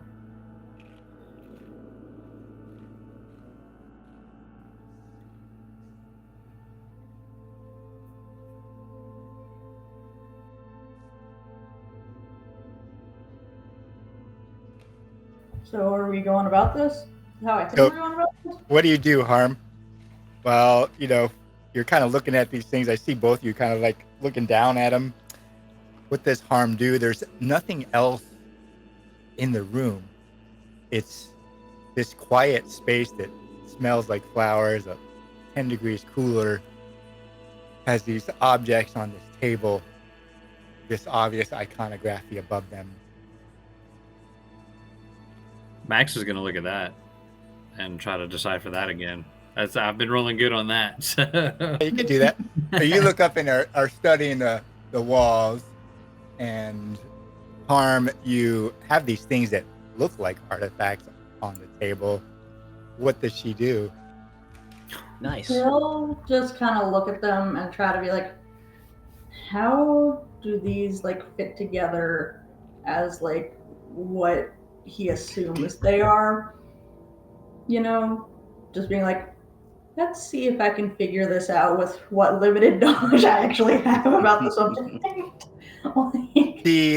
The scepter looks like a scepter of a leader, or a scepter of authority, or that sort of thing. That's what it appears to be. This rod, this scepter, this thing. You have no idea what that curved needle is. You bend over and look at it. You've seen IV needles, but they're straight. And this is what that looks like. It looks like it has a cutting tip and it has a hole in the center, and it looks like it would draw something out, that sort of thing. The bag is closed, and you don't really have an idea what's inside. What's inside?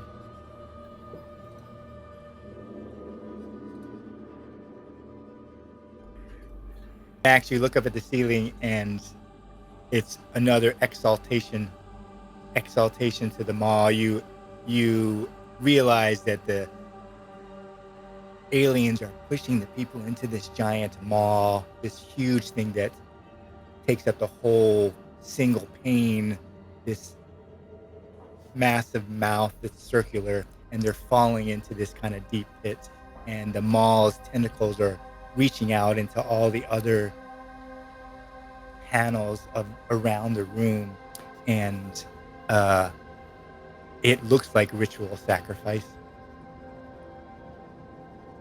Make a sanity save.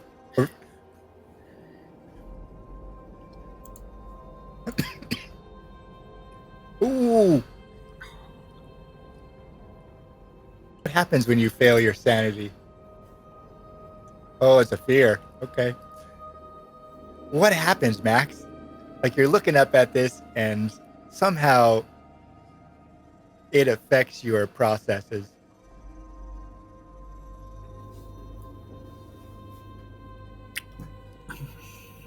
Max will he'll begin to kind of stutter, I guess. Like, I think we should get whatever we came for and probably leave. What you do is Max seems suddenly affected by as he's staring up at the ceiling. I'll kind of just grab his shoulder, like turn him towards me, and just be like, kind of slightly shaking, just like, "Are you okay? Should I be concerned?" I think if you were a human, I would be very concerned. Okay. Let's get what we came for and make haste then. So what do you pick up, Harm? I'll probably do like very, very carefully pick up the bag. Okay. You pick up the bag and it opens a little bit, and you see these little baubles inside. They're very colorful, like they got a kaleidoscope of colors, mostly blues and reds, with this kind of shimmering pattern over the top. You're not quite sure, but maybe there are 10, 12 of them. The bag itself is a bit heavy. It feels like some sort of metallic fabric, and you can see them inside. There's a little bit of a glow from the inside, but it's not like light. It's just that they're so smooth that they have that kind of glow just from light as you open it up.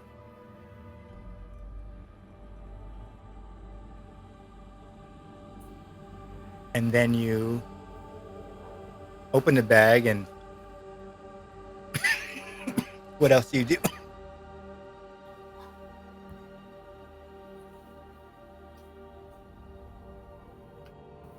I'll ask Max, do you want me to grab everything and then make my way up? Or do you want to make your way up first? How do you want to do this? No, I think that I should. Well, actually, do you have a weapon? Yes. There's a submachine gun. Okay.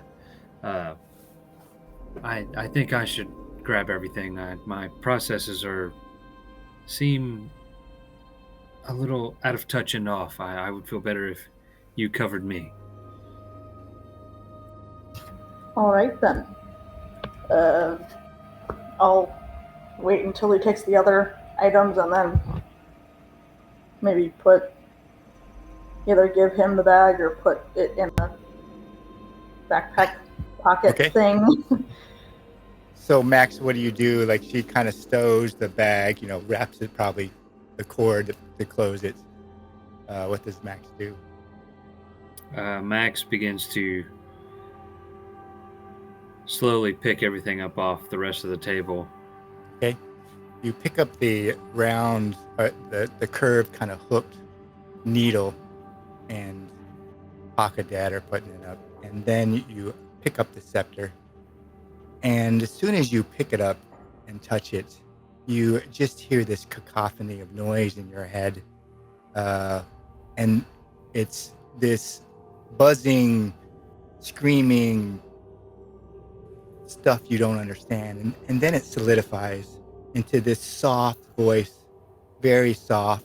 And you hear it inside your head. Max, it says, "Free me.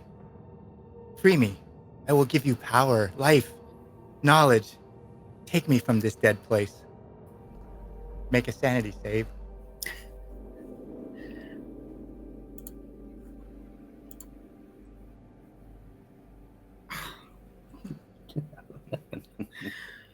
Okay. You're stuck there. Nothing happens yet because just momentary there as this voice is entreating you to take her with you. It sounds female, this soft voice. And up top where Eric Collins and Ace are, Ace, you're standing there and you hear this tink, tink, tink, tink, tink, tink. I think that sounds like glass. So I'll look at the test tubes. Yeah, you look over at the test tubes, and the third test tube, you see the alien just bashing against the glass, and the other ones are just moving slowly, and you see this crack forming in the third one as it's hitting as hard as possible. Tink, tink, tink, and this crack forms.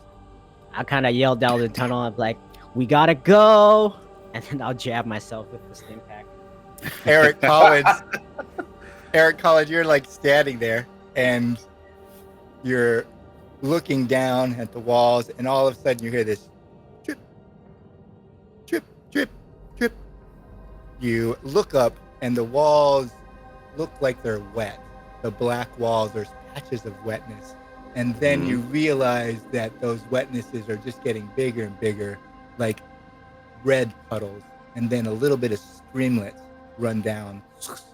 And you see the walls start to bleed that red mucousy stuff from these large patches all around you, and it kind of goes down the walls to the floor. Ace yells, "We gotta go!" And he stabs himself with this stim pack. What does Eric do? Eric shouts down the hole. Things are getting a bit hectic up here. Grab whatever you found and let's go. Harm, you're down in the tunnel. You hear Ace and Eric yell down at you. You look up at the sound because the tunnel's over here, and all of a sudden you realize the iconography is moving, and all the aliens are actually pushing the people into the mall. You see them moving just like when you saw yourself coming down the main shaft. Make a fear save.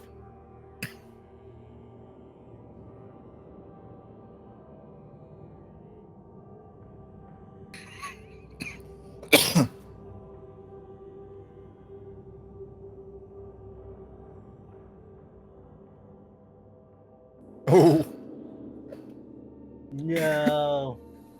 I think you have to make a panic check for that. You can just click on the button.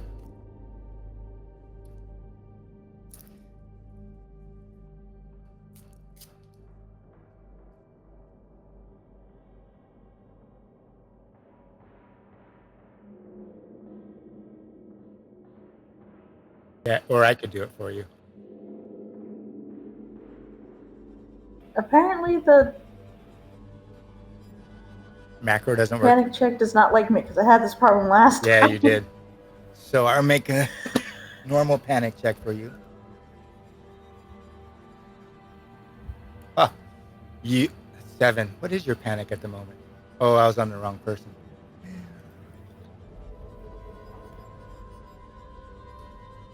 What is my panic? Are you talking panic or stress? Because my Stress. stress is currently at 14. Yeah, let me see what 7 is on the panic, because you actually failed. But Yeah, I think you have to roll over, right? yeah, I actually was clicked on Max's. Lovely. I picked Max's by mistake. Yeah, I think all of us are like in double digits in stress right now, except for Max. Yeah. I mean, we could just. Yeah. She could just use mine. If... Can I don't wanna- your stress? I don't want to level? re-roll it until I see what it is. Uh-huh. 7. All right. So 7 is nightmares. You gain a new condition. It's called nightmares. And you have disadvantage on rest saves. So whenever you rest to try to recover, you have disadvantage on that roll. So sometime in the future, this whole scene is just going to plague you when you're sleeping or trying to rest. You're just going to re-envision it. As you're standing there, Harm, and the horror of this starts to play out above you as the mosaic is moving, the mural is moving. You look over at Max, and he's stuck there, just staring at the scepter. He's not blinking. He's just looking at it.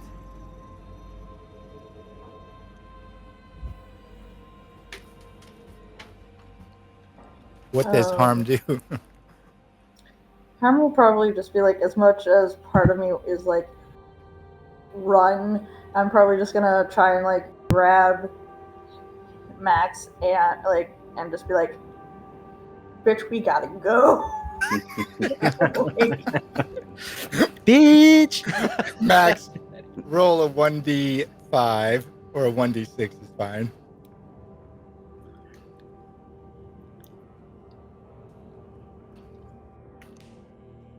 You take 2 stress as you're stuck in this loop, this mental loop. This voice keeps begging you, asking you, and entreating you, take me with you. Take me from this dead place. I will make you more than what you are at present. I must leave this dead planet. What does Max say to that voice as he's stuck in this loop, just looking? Are you? Who are you? What are you? One of the? I am the mother, and I cannot abide by this place any longer. Agree, and I will enter your body, and you will carry me forth into the worlds. We will cohabitate. What about your younglings? Will they? They are dead to me. This place is dead. Will It is a lost planet. Will they still attack the crew? You can make them stop if you take me with you. They will obey. I am not human, though. How will you take control? We can inhabit any.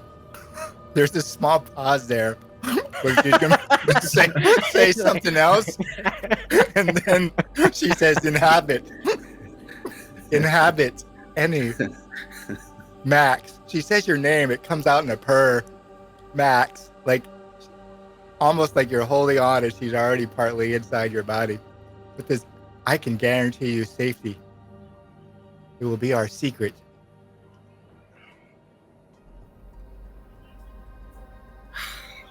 I'm already going to read it back in. You know that movie Aliens just came out, right? I actually just saw it. I just saw it. It was actually. I haven't seen it yet. I want to see it. I'm glad I haven't seen it yet because I feel like this would have a completely different meaning for me if I had. Max, I feel like as an android being part of the crew, he would always do what's best for the crew. So, if it guarantees the crew's safety, he's gonna do it. All right. It's that momentary click, Max. Like as soon as you inside agree, like you don't even have to say the words. It's immediate. You feel the rod get ice cold and you feel cold through your arm and in the center of you, and it just kind of pulses. And then you hear her voice like from really far off. Thank you, Max. We will be together forever. And it fades away. And you kind of blink and come out of it. What do you say to Harm as she's saying, we gotta go? I can get us out here safely. I can end all this. I know how. Harm he'll just be like, kind of like waving his hands back and forth and be like, are you gonna? Like, You gotta go. like, come on. Yeah, upstairs is Max is coming to this moment. Harm's trying to get him to move, but he's like a solid rock. Like he's not moving before he agrees to what he has now agreed. Ace and Eric Collins, you're up in the upper room, and now Eric, the redness is sheeting down the walls and starting to come across the floor. Ace has probably stepped back or two, and the alien batters against the glass. And you just see this huge crack go from the top to the bottom, and then it just bursts. And the alien comes streaming out of it, like plopped over like a waterfall, and lands on the floor. Red goo goes splattering everywhere. You see the other ones in tubes number 1 and 2 and 3 and 4. They're like starting to move. One of them is pushed off the top black plastic and it's got its tentacles around the edge, but doesn't seem to be able to pull itself out. As this one falls on the floor, Ace, and Eric Collins, I'm gonna put you in initiative, okay? While they're in initiative, is there any way that I can call out to that voice and ask her if there's a way to stop this? I don't think you know this at the moment. Like we're doing like montage back and forth. Oh, okay. It's like happening all at the same time, but this is probably crashing through just as Ace yells down, we gotta go, and Arm is trying to move you, then it comes out. So there's a few moments there before Max actually agrees. Look, all you'll have to do is live for a few moments. That's it. Distraction. That's what we've been trying to do. Ace, I'm gonna put them on the map so you can see them. I will show what it looks like just so that Max will know what it looks like when he comes up. You're standing there as the glass shatters, Ace and Eric Collins. Eric Collins, the wall is starting to sheet this red substance. The temperature starts to rise, 103, 104, 105 degrees. It's getting hotter and hotter. And it crashes out of that giant test tube. Ace, you are there, probably prepared as that alien breaks out. What does Ace do? I think juiced up on his stim pack and prepared for what was the eventual breakout. Not seeing his team out, I think the only thing he can do is buy him more time, so he's gonna fire. Okay.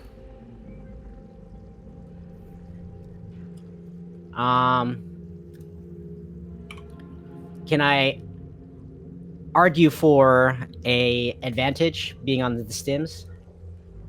Yeah, I think the stims do give you advantage, if I'm not mistaken. We'll have you roll your bad effect later. You were 1d10 health, so you probably go back up to 14, and you get advantage on all rolls for 10 minutes.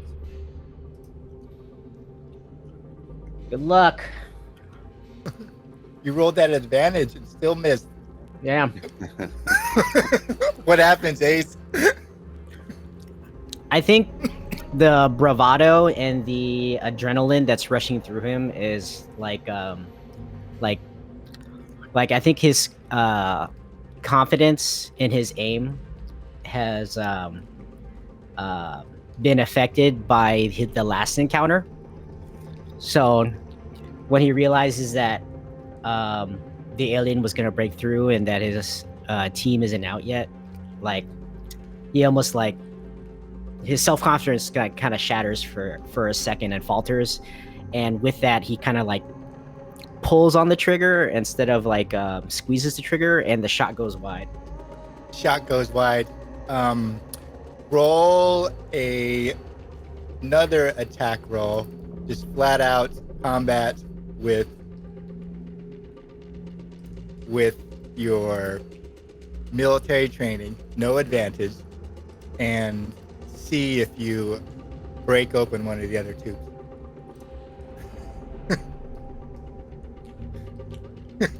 Yeah, do that.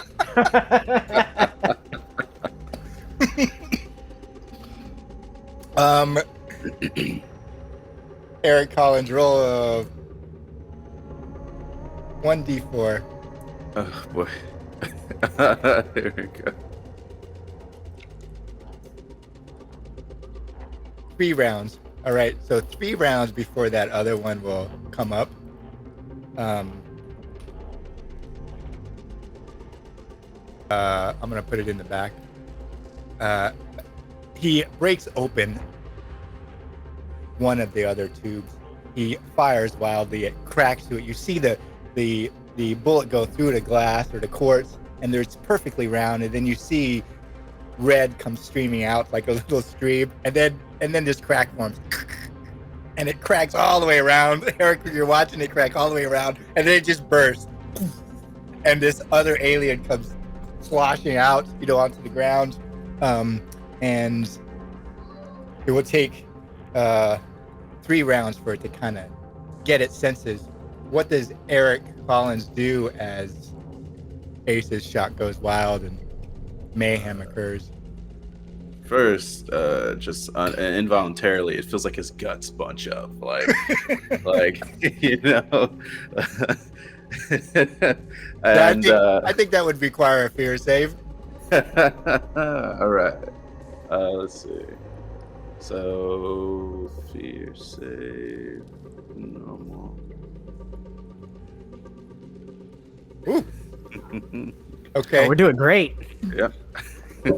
I So think I it's- might be the only one that had rolled like multiple successes. So your guts bunch up, Eric Collins. Uh-huh. Ace's shot goes wild. He opens up another thing and it sloshes out, kind of maybe behind it, so it has to crawl itself out. You see its tentacles going wildly, trying to pull itself up. What does Eric Collins do? He is going to, he's facing the emerging aliens and creatures, and he over his shoulder he yells, "Come on, guys, come on!" And he pulls out the revolver, and he takes aim at the one that's the most active right now, and he's gonna try to at least buy some time for them to come out the hole. I guess I just click this. You should be able to mouse over and put T, or you can click on him and hit the target button to the. Does that work? Success. critical. Oh no! I have Doom. Does that? Oh does yeah, this affect that? that's right. I was just reading that. Roll it again. Doom just means you roll at disadvantage, so you get a second roll. Okay. I'll roll it again. Hopefully it's not critical. Or I don't know. Okay. You're doomed. Your gut bunches up inside you, and that shot goes off wild, probably into the ground, skips off. And you see it embed in the wall across from you as you're holding your gun out, Eric Collins. I assume you're hanging tight with Ace. Ace, I'm like a step behind him, enough that I'm not going to shoot him or anything. But Okay. yeah, I'm still a step behind, closer to the hole. Ace, roll a 1d6. Evens, it's you. Odds, it's Eric Collins.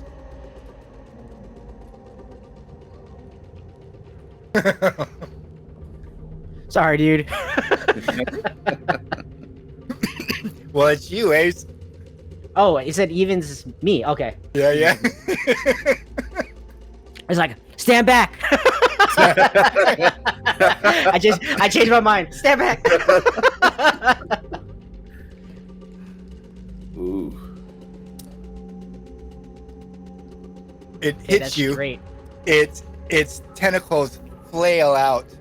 These huge white tentacles with black kind of serrated and black cups just batter down on top of you, one after another. You see one come up and another one come up and another one come up over and start battering on top of you. Ace. Oh wait, I had full because of the stim, right? So that's I math 8. Okay. Down below, I think just as Harm is trying to get Max to move, and Max makes this deal or agreement or affair, who knows what it is. He comes to, and that's when you hear the gunshots from upstairs. You hear yelling, and then you hear, obviously Ace's gun goes off, and then small arms, because Eric Collins is shooting. It's a much smaller gun, so it has this little report because it's a handgun. I'm gonna put you guys in combat here and just see who goes first.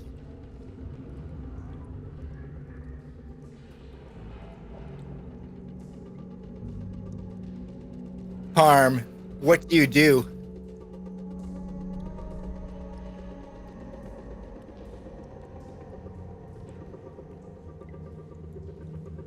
What do I do? I guess I kind of just want to get up there I which the So your choices are probably get up there yourself as fast as you can, or help Max in some way.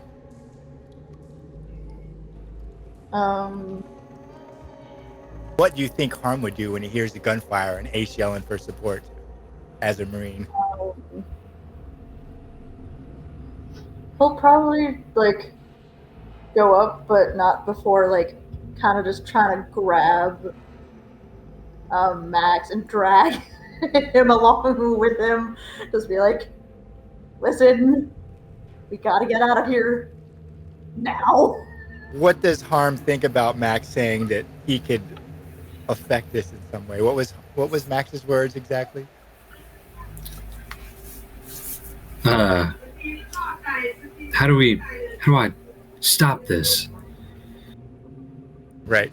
Like he could stop this. What does Harm think of that? Is it just android talk, or Harm probably thinks like if Max can stop it, like either way, even if it is like complete and utter bullshit, like he wants Max to like go up there and help either any way he can.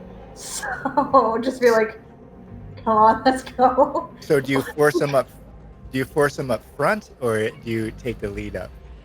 I kind of take the lead up, but just like Okay. kind of drag him with me. So make a speed check.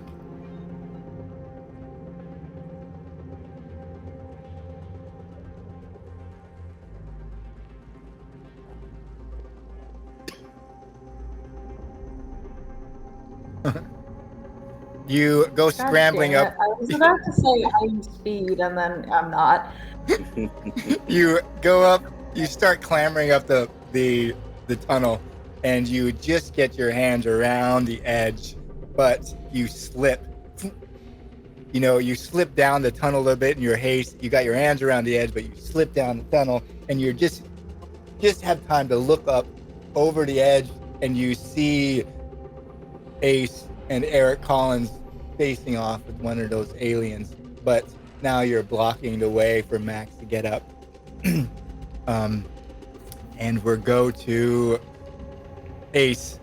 You probably hear Harm coming up and see her hands reach over, and then she's pulling herself up, and then he's pulling himself up, and then he slips back down the tunnel a little bit. There's not enough room for Max to come up around him. What does Ace do? I'm trying to get the room situated in my head. So can we So the room that's when is you're positioning. Yeah, the room is rectangular. You're facing the right side wall where there's those giant test tubes, and now two aliens are out. One's right in front of you, short distance away. One's kind of behind the test tubes, falling over once it breaks up. To your back is the back wall. To your right is the exit. To the left is the hole leading down. Okay. The hole leading down is probably within arm's length or a couple steps. And that's kind of what you see. You're facing that other far side of the wall with the aliens in front of you. You got the exit to your right and the tunnel leading down to the left.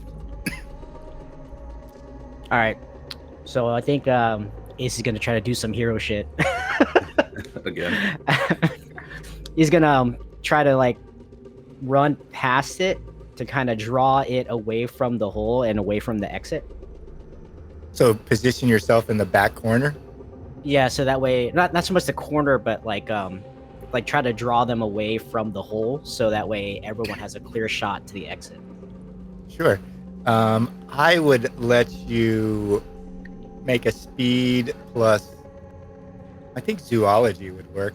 You know, you've already seen Harm do this, and now you're going to move as quickly as possible. Perhaps draw. Speed plus zoology. Speed plus zoology. All right. At advantage. Right at advantage because you have stim back. Up it goes. Ooh! I do Nice. something. Yeah, I see you run past the left side, like Harm's looking up over, like trying to pull himself up again after he slipped. Ace goes right past him, and you tuck yourself into that back corner on the left, and both the aliens just track you and move in your direction, and lock you in. You see the one that just attacked you, Eric Collins. You're standing there, and all of a sudden its head swivels as Ace moves, and you see its huge tentacles lifted up, and you see those other little feet under the middle, this chitinous feet like horseshoe crab, and it just starts moving towards Ace. And then the one behind it that's been broken out of its giant test tube by Ace's errant shots, it tracks Ace too. Like movement from it is like predator to prey, and it starts going down the back wall towards Ace as he turns around into that position in the corner. What does Eric Collins? You're standing there in the room. You see Harm's hands and head is probably starting to reemerge after he slipped. You're free and clear. The exit's to the left. Ace is tucked back in the room with two aliens that are just about to converge on him. What does Eric Collins do? Out of character, I want to be like, hand me the bag, and then make a run for it. But I don't know there's a bag. Not Eric doesn't know there's a bag. Anyway, Eric looks over to Harm, struggling, and now has an opening, to not get massacred. Will try to assist Harm in coming up out of the hole, so we don't let Ace's distraction go to waste. So I think that It's not sacrificed yet. I didn't say sacrifice. I think that would be That's true. He's a distraction.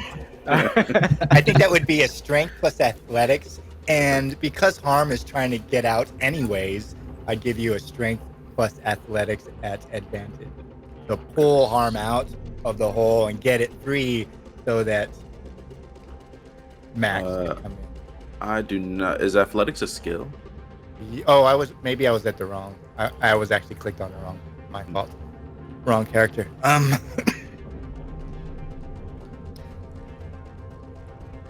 Yeah, I give you strength plus 0G, perhaps. You understand the movement in space. Let's see, so I'll throw on right there. Failure, no. Just need one. I see you pull Harm maybe halfway out of that hole up to his waist, perhaps. He's trying to get out. You grab him and pull him. Grab his shirt and just drag his. He slaps over. Not as strong as everyone else. Max, you got this purring inside, this song that's just, it might be a song or it could just be noise or static, and you're following Harm up this tunnel, and then he slips and almost kicks you in the face, and then Eric Collins pulls him halfway out. What does Max do? How does Max communicate with the voice? Is it does everybody hear what I'm saying, or is it all just like a mental thing? You know that Harm could hear nothing. Okay, so nobody know, if I talk to it, nobody can hear that. It's just like a. Does Max talk out loud to it? That's up to you.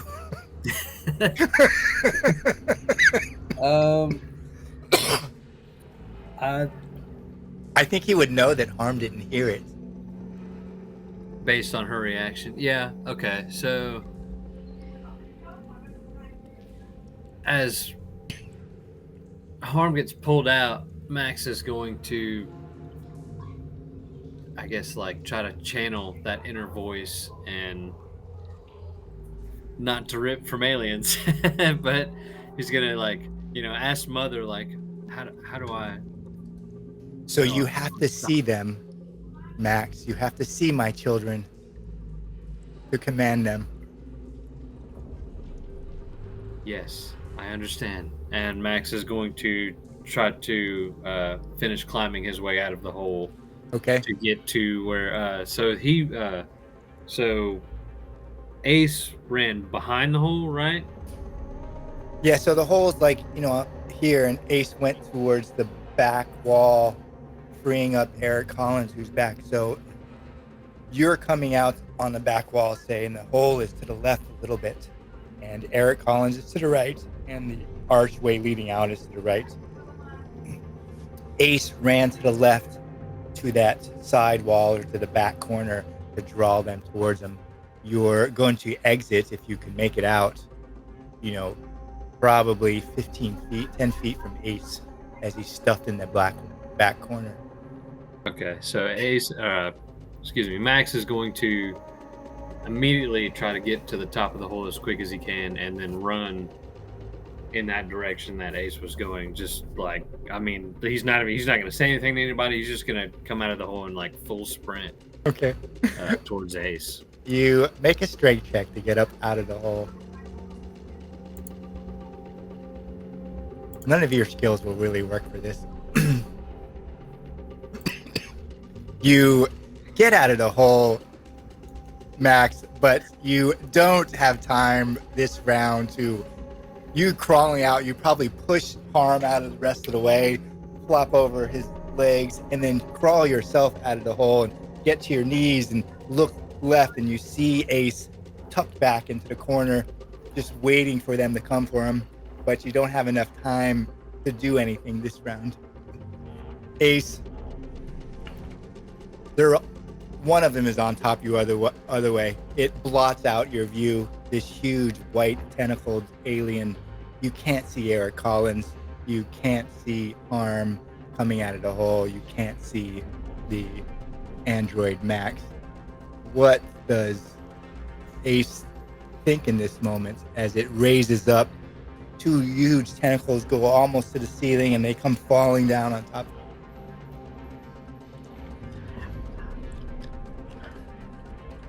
I don't know. Let me see. So this is their attack, right? Right. But you only get one attack, but it's coming down. I haven't rolled it yet. You're in that back corner, turn around with your gun ready. You pull them towards you, and it's just you and the alien. You can see nothing else. It's like tunnel view. And what is Ace thinking? So there's a look in Ace's eyes where you kind of like zoom in. You can see he's sort of accepting of his fate. And as the tentacles, raise up, Ace subconsciously reaches down to his forearm and rolls up his sleeve. The Ace of Spades, yet again, signifies either luck or death. And it's like, which will it be? Does she have a name, your Ace of Spades? I can't remember. Yeah, it's Isabella. He calls her East.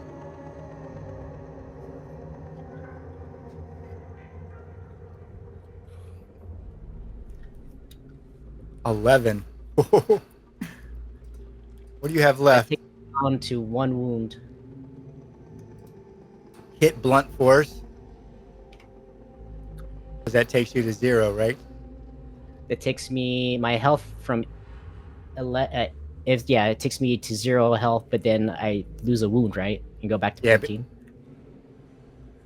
You already had 2 wounds. I don't think you lose a wound for anything, right? No, I have 2 wounds right now. So Right. if we subtract 11, I'm at 8 health. So 8 So from then my current health. You would get your 3rd wound and you'd hit blunt force. So yeah, I'll be on my 3rd wound. So I have 1 out of 3, right? No, It's you my have last wound. You have 3 of 3, right? Yeah, it's kind of odd in the character sheet. You have current wounds is like, so your maximum wound is 3. So your current wounds would go to 3, Mm, okay. which is your last wound. And Okay. you'd go to 0. You'd Mhm. hit blunt force first Okay. and shortly make a death save. All right, well, that makes sense. The tentacles come up, these huge things, and they just batter you down, Ace, and you just crumble, crush down into that corner, into this little part. Your gun goes clattering, and what's your last thought as darkness falls upon you?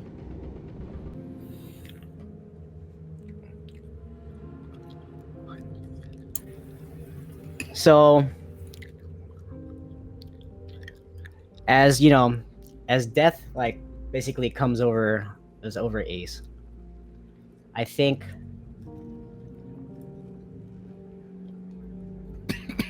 he would have like a moment, like the whole life flash before his eyes kind of deal, where he would have a moment of him getting the tattoo, and then a flash.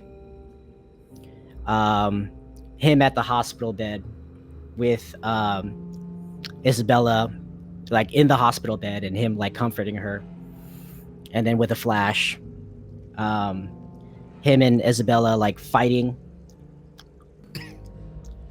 and then with the last flash that he sees, him and Isabella like on the beach, like him looking at the sky, and he like looks to her, is like, what a terrible dream. I thought I had lost you. And then it would fade back to like the present, and you would see like the glisten or the glow in his eyes just fade. All right. Harm, you're roughly pushed out of the hole, probably come to your feet as Eric Collins pulls you up too, and Max comes out of the hole but hasn't risen to his feet. You see Ace attacked in the corner, in this left upper corner from you, really. You see the tentacles fall, and you can't see Ace at all, but you see his gun go clattering and across the floor and get swept away from him by one of the tentacles and go pirouetting across the floor and spinning until it hits up against the broken tube. What does Harm do?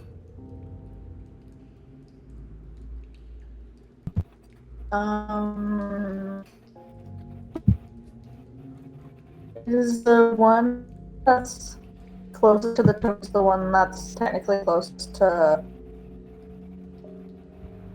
Ace? There's 2 that are really just... Or is it just... Yeah, there's one that's right on top of Ace, and there's one that's coming around that back wall that's converging on Ace at the same time. It looks like both aliens are just focused on Ace, crumpled in that corner. They're not turned towards you. You can't see that they're not focused on you at all. Okay.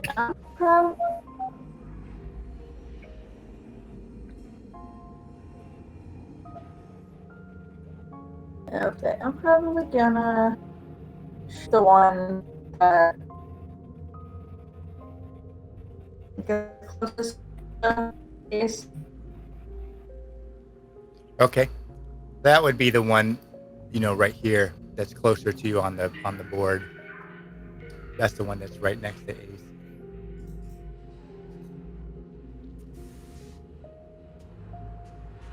Okay, let's see. Hold on.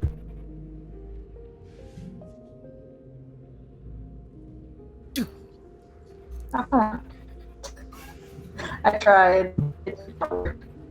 Yeah, I just think your submachine gun sprays bullets across that back wall, and there's just a subtle miss. There's a subtle miss in the bullets coming out where there's a pause as you're sweeping, and the bullets just go on either side of it, and you miss completely, Ace. Eric Collins, you see the same thing. You probably have a slightly better view than them because you're off to the side a little bit. You probably see Ace's legs splay out, and then his gun comes spiraling out on the floor until it hits. You probably have a view of him slumped over, in that corner. You see Harm and the android Max rise from the tunnel. What does Eric Collins do? Do I see that they have the artifacts? I mean, I can't see the bag probably, but I probably see Harm. Not Harm. I probably see Max holding the scepter. He might have the scepter still in his hand. Yeah. As he's rising up. Do I see it on either of your persons? Do I see the Harm? Or... I think I was carrying everything but the marbles or whatever it was. Right. So is it still visible to me? Do I see that you secured something? Yeah, I'd probably have the. I guess the scepter in one hand, and then the rest of the stuff kind of. I guess because I had to climb out, so I probably would have thrown the other stuff up, and then used one hand to climb the rest of the way. So acknowledging that, I drop my pistol. I'm like, I think Ace is dead. Like by all, like there's no way. I don't know his I haven't checked his pulse, but from across the room, it looks like he's dead, and we have to live, because we don't have any other options. I look at Harm and Max and Ace. I say we gotta go. I think Ace is dead, and I don't want to die here. So I move towards the exit. It's clear and open right now. So let's go. That would be a sanity check if I've ever seen one. Or fear. Fear. Yeah, I think fear check would be right. Eric is definitely fearful. Let's see.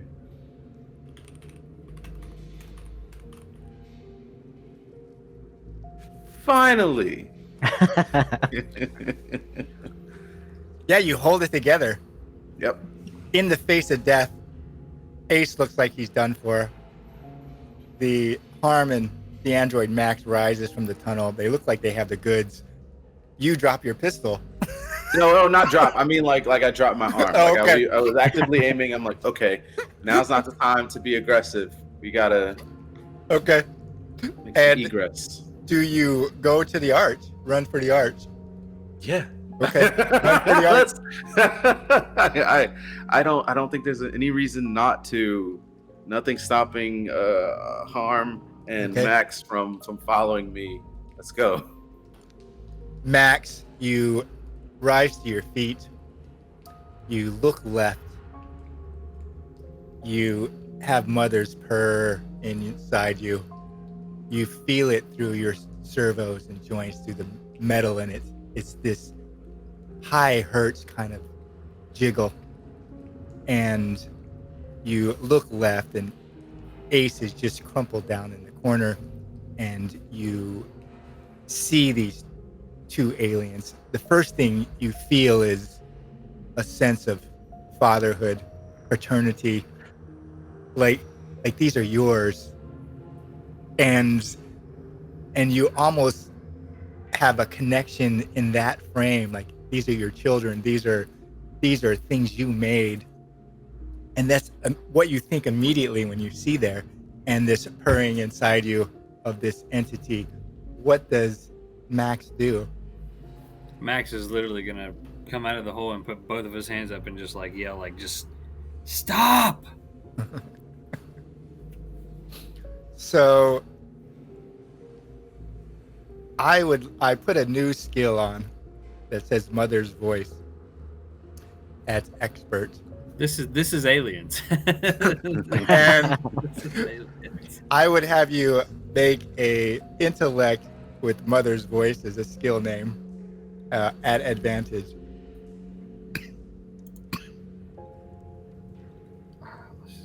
Oh, I see. Okay, so intellect with Mother's skill advantage. Ooh. How do I fail that? How do I fail it? How do I fail the new skill I just got first roll? Because you were talking about how good your rolls were, and karma just comes back out to, hey, Is there a this is karma check anywhere? right. All right, Ace. You're in the blackness, in the dark, and you hear Isabella's voice beckoning to you, calling you by your full name, or maybe a name that she only used for you. Mhm. Make your death save.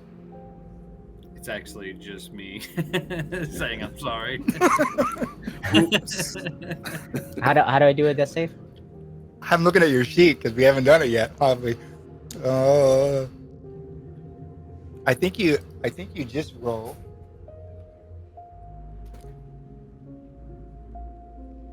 I thought it would be on your sheet, but I guess it's not. It's a 1d10. 1d10.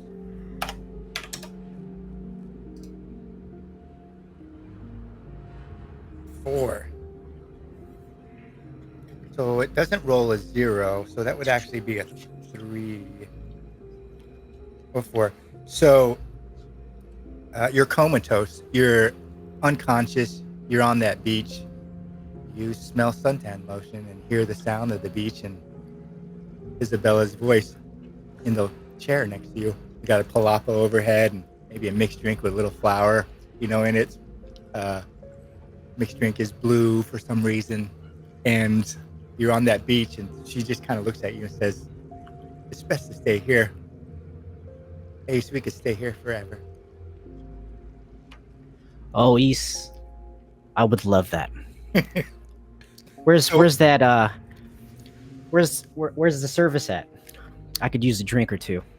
Right? You look past you and you see like a tiki bar, Yeah. in the trees, up in the distance, a little path. There's like a wood path made of wood slats that go from the beach all the way up. The Yeah. beach is nice and flat, and you can see the tiki bar up there, and you hear music. And what comatose means is that you can only be saved by extraordinary measures on your death save. You're not dead yet, but that's what a 4 means. You rolled pretty low, and we have to see if they can think of any extraordinary measures up. We're go to the top of the round.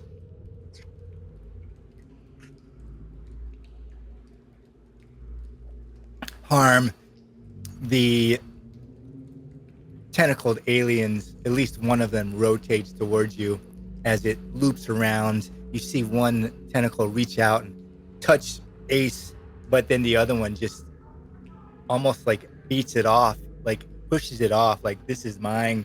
And then it rotates towards you and Android Max. Eric Collins is at the archway saying, we gotta go. What does Harm do?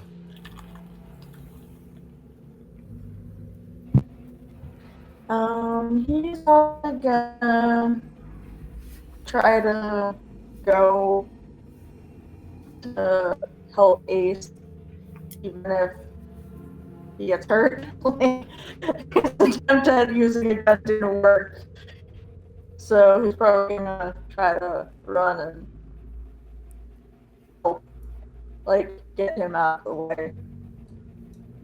Yeah, I missed that, Distract but him somehow from it. Are you going to try to help Ace, or are you going to attack the alien over him? I'm probably gonna try to Ace first, then do something later. Yeah, you're breaking up. I can't really get you. Did any of Yeah, I was gonna say it's super choppy for me too. Yeah, I can't.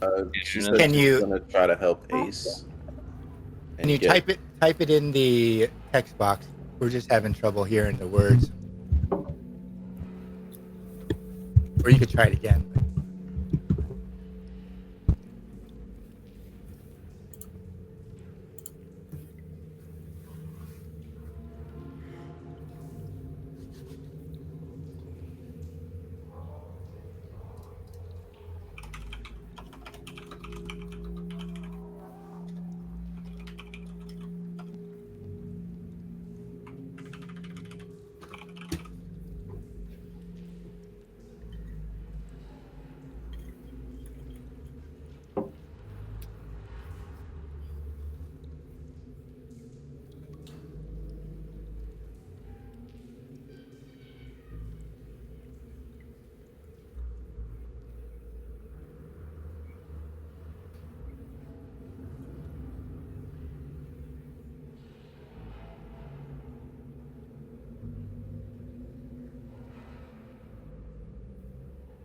Yeah, it's still really choppy. Yeah, it's still frozen. Well, now it's frozen. Yeah. Yeah. She frozen.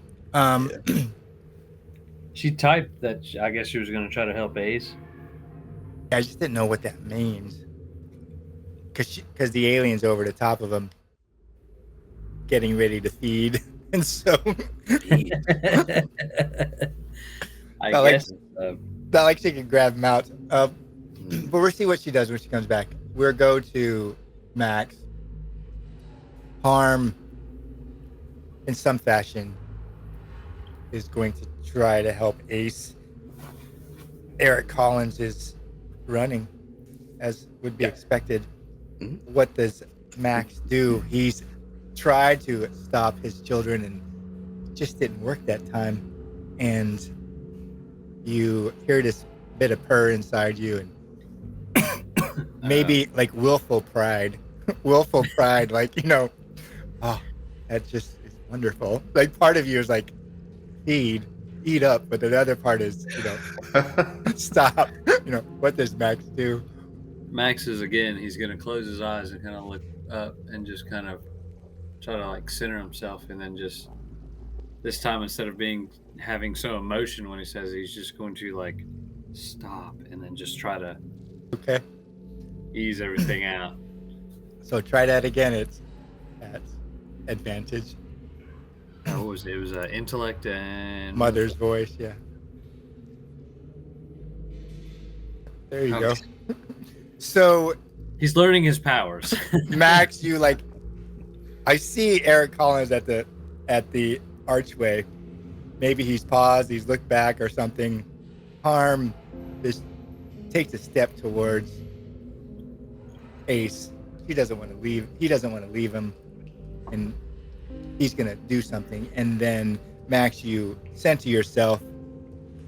You just hear all this whirling sounds, and you just say stop. I think it's loud enough.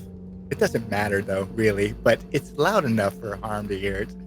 And the two aliens' heads swivel towards you. And then they just lower their heads as low as possible, and they come slithering across the floor. And what Harm and Eric Collins sees is they just wrap these huge, like maybe one or two tentacles each. They just wrap these huge tentacles around your lower body, and then like the tips of the tentacles are just like softly touching the top of your head or your shoulders or your thing. You just feel him there, and almost can hear them asking, "What to do, Mother? What should we do? We are hungry." You don't really know they're saying that, but that's the sense you get from them. Like there's some unspoken communication. Eric Collins, you're at the archway, and you see Harm take a step towards Ace, and then Max the android do something crazy. I think you need to make. I think you need to make a sanity check first. Yeah, it's revulsion. Is there a revulsion check? Here, let me. I didn't know they were going to come to me. You're the not mother. expect that. All right, let's see. Oh. He's gonna start running faster. I think you have to make. I think you have to make a panic check. Like, Okay, that's fair. Damn, I don't even. So high. I know. That stress is really high. Yeah. And you still get doomed. Like a double doom. Do you want me to roll again? Oh, I can doom +1? Wait, is that a thing? Yeah, you click it and I guess it will. Severity. Oh. Yeah, I don't know what the severity is. I have to look that up. What I'll that look means. it up. Doom I +1. haven't read that part. And I don't know if this is partly based on the OE set, not the 1E, but I'll have to look up. I don't remember that condition having severity levels, but we can figure. So you're double doomed. Yeah, double. What does Eric Collins do is he just, it's like humanity is lost. Like you're out in this vast space, you're at the edge of this archway, and you look at Eric Collins as these monstrosities that have just pummeled and Well, it's in the face of like I saw Ace go down. This is and he's basically sacrificed himself. The android, which I don't, I don't think Eric is the type to be like, androids are very lifelike, but they're not human. They're still odd to be around. Now the inhuman android has looked like they're teaming up. Looks like he's teaming up with the inhuman aliens, and it's like almost unfathomable. Like, what am I watching? This is not real, and I don't want to be the only one that gets away again. So I'm like, Harm, let's go. Come on, Harm. We have to run. Harm. You had taken a step towards Ace, and then this thing happens. You probably initially feel suddenly in danger when they turn towards you, and then they lower themselves and come slithering across the floor, as low as possible, and wrap around the lower parts of the android Max. You may have heard him say the word stop. Eric Collins is yelling to you from the archway. Ace is battered, like bent over, broken in the corner of the left wall. What does Harm do?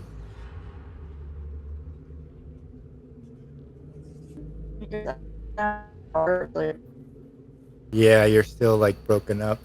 Yeah.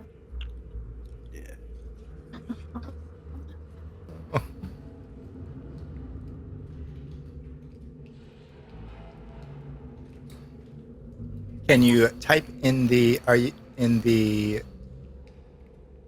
Foundry VTT part?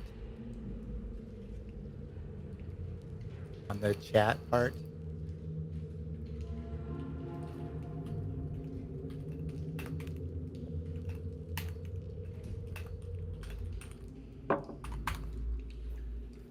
Ooh, I'm on the wrong person.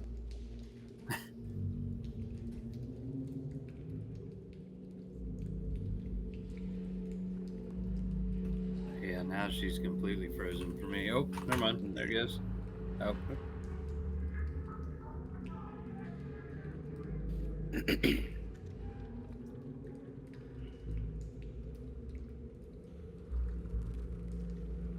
Yeah, I don't see anything in the rulebook about Doom 2.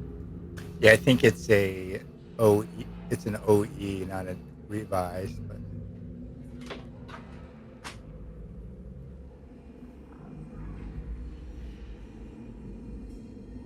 Oh, the suspense. oh, there she typed.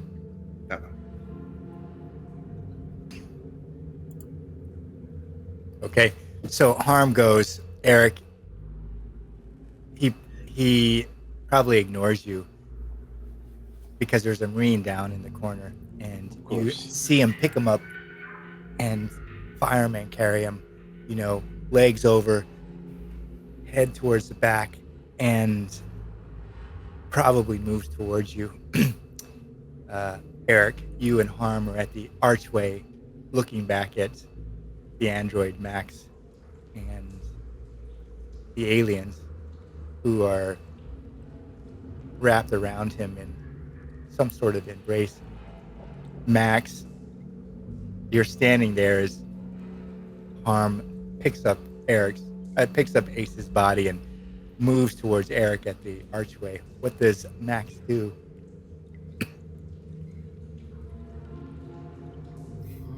I don't know. I feel like since we were coming, what was the place we come from, where the android and the disease and all that had spread? That was the asteroid refueling station called Albino Gorilla. So, like, coming from Albino Gorilla, where like androids were almost kind of shunned and being blamed for everything, like Max is gonna have like a slight identity crisis. Like, now I am the one with all the power, like. Well, Mother did promise you it. She did, and but I think that Max would still kind of have this like compassion towards. I mean, because for the crew, like we had been flying together for for a while. Like this was the crew, Sure. and I think he's going to is he's going to try to follow Eric, and I'm assuming that the aliens will follow him, right? I guess since he's Well, I think if you start to move, untangle yourself from their loving embrace, they cloyingly kind of hold onto you, just like a 3-year-old, arms up, up, up, up, like, and Max, you would know that these are younglings, like newly hatched. Like they may be huge to Eric Collins and Harm, but they're children, really. And you got this mother inside you who's informing you, and they don't want you to leave them, but they're not necessarily they're gonna follow you unless you do something. Max is going to kind of look at the tentacles and say, "It's okay, my children," and then try to get them to slowly release and say, kind of almost like, kind of coax them to slowly follow him to the ship, and kind of look at Harmony and Eric and say, "I think we may be able to use this to our advantage." This is if I can get these two things on the ship, this will be the most OP thing ever. We now have two animals that can or aliens that can just ravage anything. Yeah, we just like a whole planet. We just exit stage left now. Feed them Ace, but he didn't really like me anyway. One big happy family. So what I see happening is they follow you at a distance. I'm trying to metagame it. I'm sorry. I'm trying to every now and then a tentacle will loop around your waist, or dip over your shoulder. Or you're well, how severely is Max being influenced by the mother alien? We don't really know. I don't know anything. Yeah, Eric, you have no idea. I think, Eric, you're standing there with Harm, and Harm probably has no idea either. And all of a sudden, the android Max starts walking across to the floor with these two aliens behind it, following him, gently touching him now and then. What the hell do you say, Eric Collins? We're out of combat now. Right, so you're out of combat. I say, Max, I don't fully raise my pistol, my revolver, but I'm caught up. I'm like, Max, what's going on? Why are they following you? Why were they holding you like that? What's happening? I feel like since the two Marines were kind of off-putting to Max a little bit, I feel like Max kind of trusts Eric a little more, kind of has more of a connection with him. And Max will hold up the scepter and say, their mother, she is me. We are one. We're gonna need to get your core looked at too.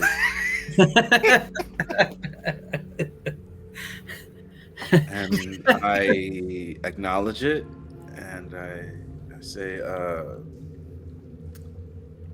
so you have them under control? I think as long as, and he's still kind of stuttering again from just like the shock of everything that happened, and he's, I think as long as I hold scepter, I think we are together. Yes, they are under my full control. I say, I swallow, and I say, don't you let go of that scepter, please. And I look to Harm, and I do two fingers, and I point at him because Ace is down, so we need someone to be doing finger signs. and he's just like, just watch him. I know you're holding Ace, so you can't really do anything hard. But yeah, It's just a hard glare back at you. Yeah. So, Android Max, is the plan to attempt to take the aliens out of the dome, back to the shuttle, and back to the ship? Before I do that, is there on the ship? Because I mean, these things seem pretty powerful, I would assume. Is there anywhere like you have 3 cargo bays. You have a main cargo bay, which is huge, and then you have an aft and a starboard rear cargo bay, or it's an aft starboard port cargo bay, which are smaller. The main cargo bay is gigantic, say football field in length, and probably 100 feet, 30 meters tall, that kind of wide and tall, because it's a freighter. So it's a freighter interstellar ship. So it's a huge cargo bay that could probably transit smaller ships and vehicles and all sorts of stuff, like, because it's a freighter. So it's a huge cargo bay. The aft and the aft, starboard, and port hangar cargo holds are much smaller. They're more for smaller things. They're climate controlled, better. They're got more tie downs, that sort of thing. They don't have a ramp, so it's sometimes used as water storage, so trafficking water is a big thing. So there's space. But are there like, are the cargo holds like we can lock them down? There's airlocks. Okay. And a ladder well. Well, there's the main cargo bay has a ladder well that goes over the top of it, and ladder well that goes down on either side and in the middle. And then there's 2 airlocks on either side where that transient way is. And the main cargo bay also has main doors that open up into space. It's the only one that has main doors that open up into space. Okay, so then I'm gonna try to take, because I mean, worst case scenario, if those doors open up to space, then we just airlock them and we just toss them into space. So Okay. That's worst case scenario. So yeah, I'll try to take them with us, or I'll try to coax them to just kind of easily follow me along. Noted. All right, I'm going to have you make 2 rolls, one for each of them, to see if you can coax them out of the dome as you leave the dome itself. Parm is carrying Ace, and Eric Collins. It looks readily apparent that the Android Max is going to attempt to bring these aliens with you into your small, tiny shuttle that can take 8. I don't know if I want to make this roll. What the worst case scenario? Do they attack us? What happens if I? No, they just don't leave the space. Like, you're trying to coax them out. Like, think of trying to coax it out of the dome. Like I'm like a cute little puppy dog. Right. So you would, A no very, very advantage. tentacled Just- puppy. Just roll intellect plus mother, but no damage. No advantage, my fault. Okay. So one of them just tucks back in, and as you make it all the way out of this place, you get to the outside. The huge planet is pressing down on you again, and one of them wraps its tentacle around your neck, and then it softly kind of recedes, and you look back, and it just disappears back down the shaft of the main shaft back into the dome, and it's saying goodbye. Like, it won't leave. Like, it won't leave this space. But the other one is much more boisterous. It's got a tentacle around your waist and one underneath your arms. Like, you're trying to move it off, but it's following you all the way out to the shuttle. There's fair space for it out in the shuttle. The way the Mothership is, and OSR letting things roll. We're just gonna do that. This thing could eat us alive, but Right. And it's 10 o'clock, so it's been 3 hours. So what we're doing is, that's probably a good point to leave it, because what else I had, a bunch of other things that getting into those would be a little bit harder because it takes too long. But we're ended there for today. First, I had a lot of fun trying to, that's actually a good cliffhanger. Just Right. the alien just coming onto the and ship. from a GM perspective, I make decisions. I have no idea where they're going to go. I can't foresee this at all. I know what the scepter is going to do and what it's going to ask of them. And then in order to pull Max in, I decide, yeah, you can control your progeny with it if you let Mother inside you. But I don't know what he's going to do with it besides make him stop. I think, he's going to make him stop, and they're going to beeline back to the ship. That's going to be fine. But then he decides he's going to take him with him. I was metagaming a little bit. I was thinking ahead. We don't like, understand take 'em how with these us. android brains work. Yeah. It's like the AI, it's machine So, learning. like you really had you didn't plan for that at all? Nope. That'll be fun. I'm curious now. My curiosity is really increased. I only planned what the scepter would ask. I have no idea who's picking it up, number one. Who's going down there? I have an idea who might go down there, but I don't know who's picking it up. I don't know if Harm's picking it up. When you guys decide to go, I don't know if Harm's picking it up. I don't know if Max, who's going to pick it up. I don't know who's picking it up. I know it's going to happen, like the cracks and the stuff, but I don't know what's going to happen. I don't know the bullet goes wide and breaks one out. I have no idea Ace is going to do his thing where he tucks himself into the corner and essentially it's a good move, right? He pulls them all towards him and he's thinking, I'm going to get them room to run. That's what Ace would do. He doesn't know Max might be able to control them.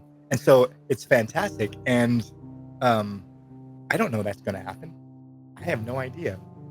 Well, I was thinking because I feel like Max was, as an android, you're programmed to take care of the people who are around you. And I don't know, maybe I've been watching Aliens too much or playing Aliens ttrpg, but you said he got this paternal feeling. Why would you want to let your children go? Yeah. You just met him. And especially after the stuff that happened where we came from, now Max is kind of power tripping. We've all seen a lot of death too, I'm assuming, or a lot of going to be dead. Yeah, all that was improv. I unfortunately do think that Ace dies. Yeah. There's no, he doesn't have a surgeon. There's no surgical kit. I see Harm bringing him up to the ship, laying him out, and maybe trying to get him into a cryo chamber and asking Mr. Tim what to do. 1 second. I gotta check on this car. And Mr. Tim, makes no response and probably eventually says, Captain Harm, Captain Ace will not be rejoining us. We should give him a space burial. That's a weird thing, because coming from all of the the Free League stuff, you don't actually just die. You at least get that now you're down, so now you can be revived. So when he went down, I was like, oh no, he's dead. That there, you have your death save, but even in I said, even in Free League stuff, you go down, but you're not out. You're just broken or something like that. It's more of a mental state. Except for I forget the name of there's critical wounds, and if you roll 64, 65, 66, you die outright. Forbidden lands, you can die outright. I think personally, for where Ace is at, he is in his happy place. Right.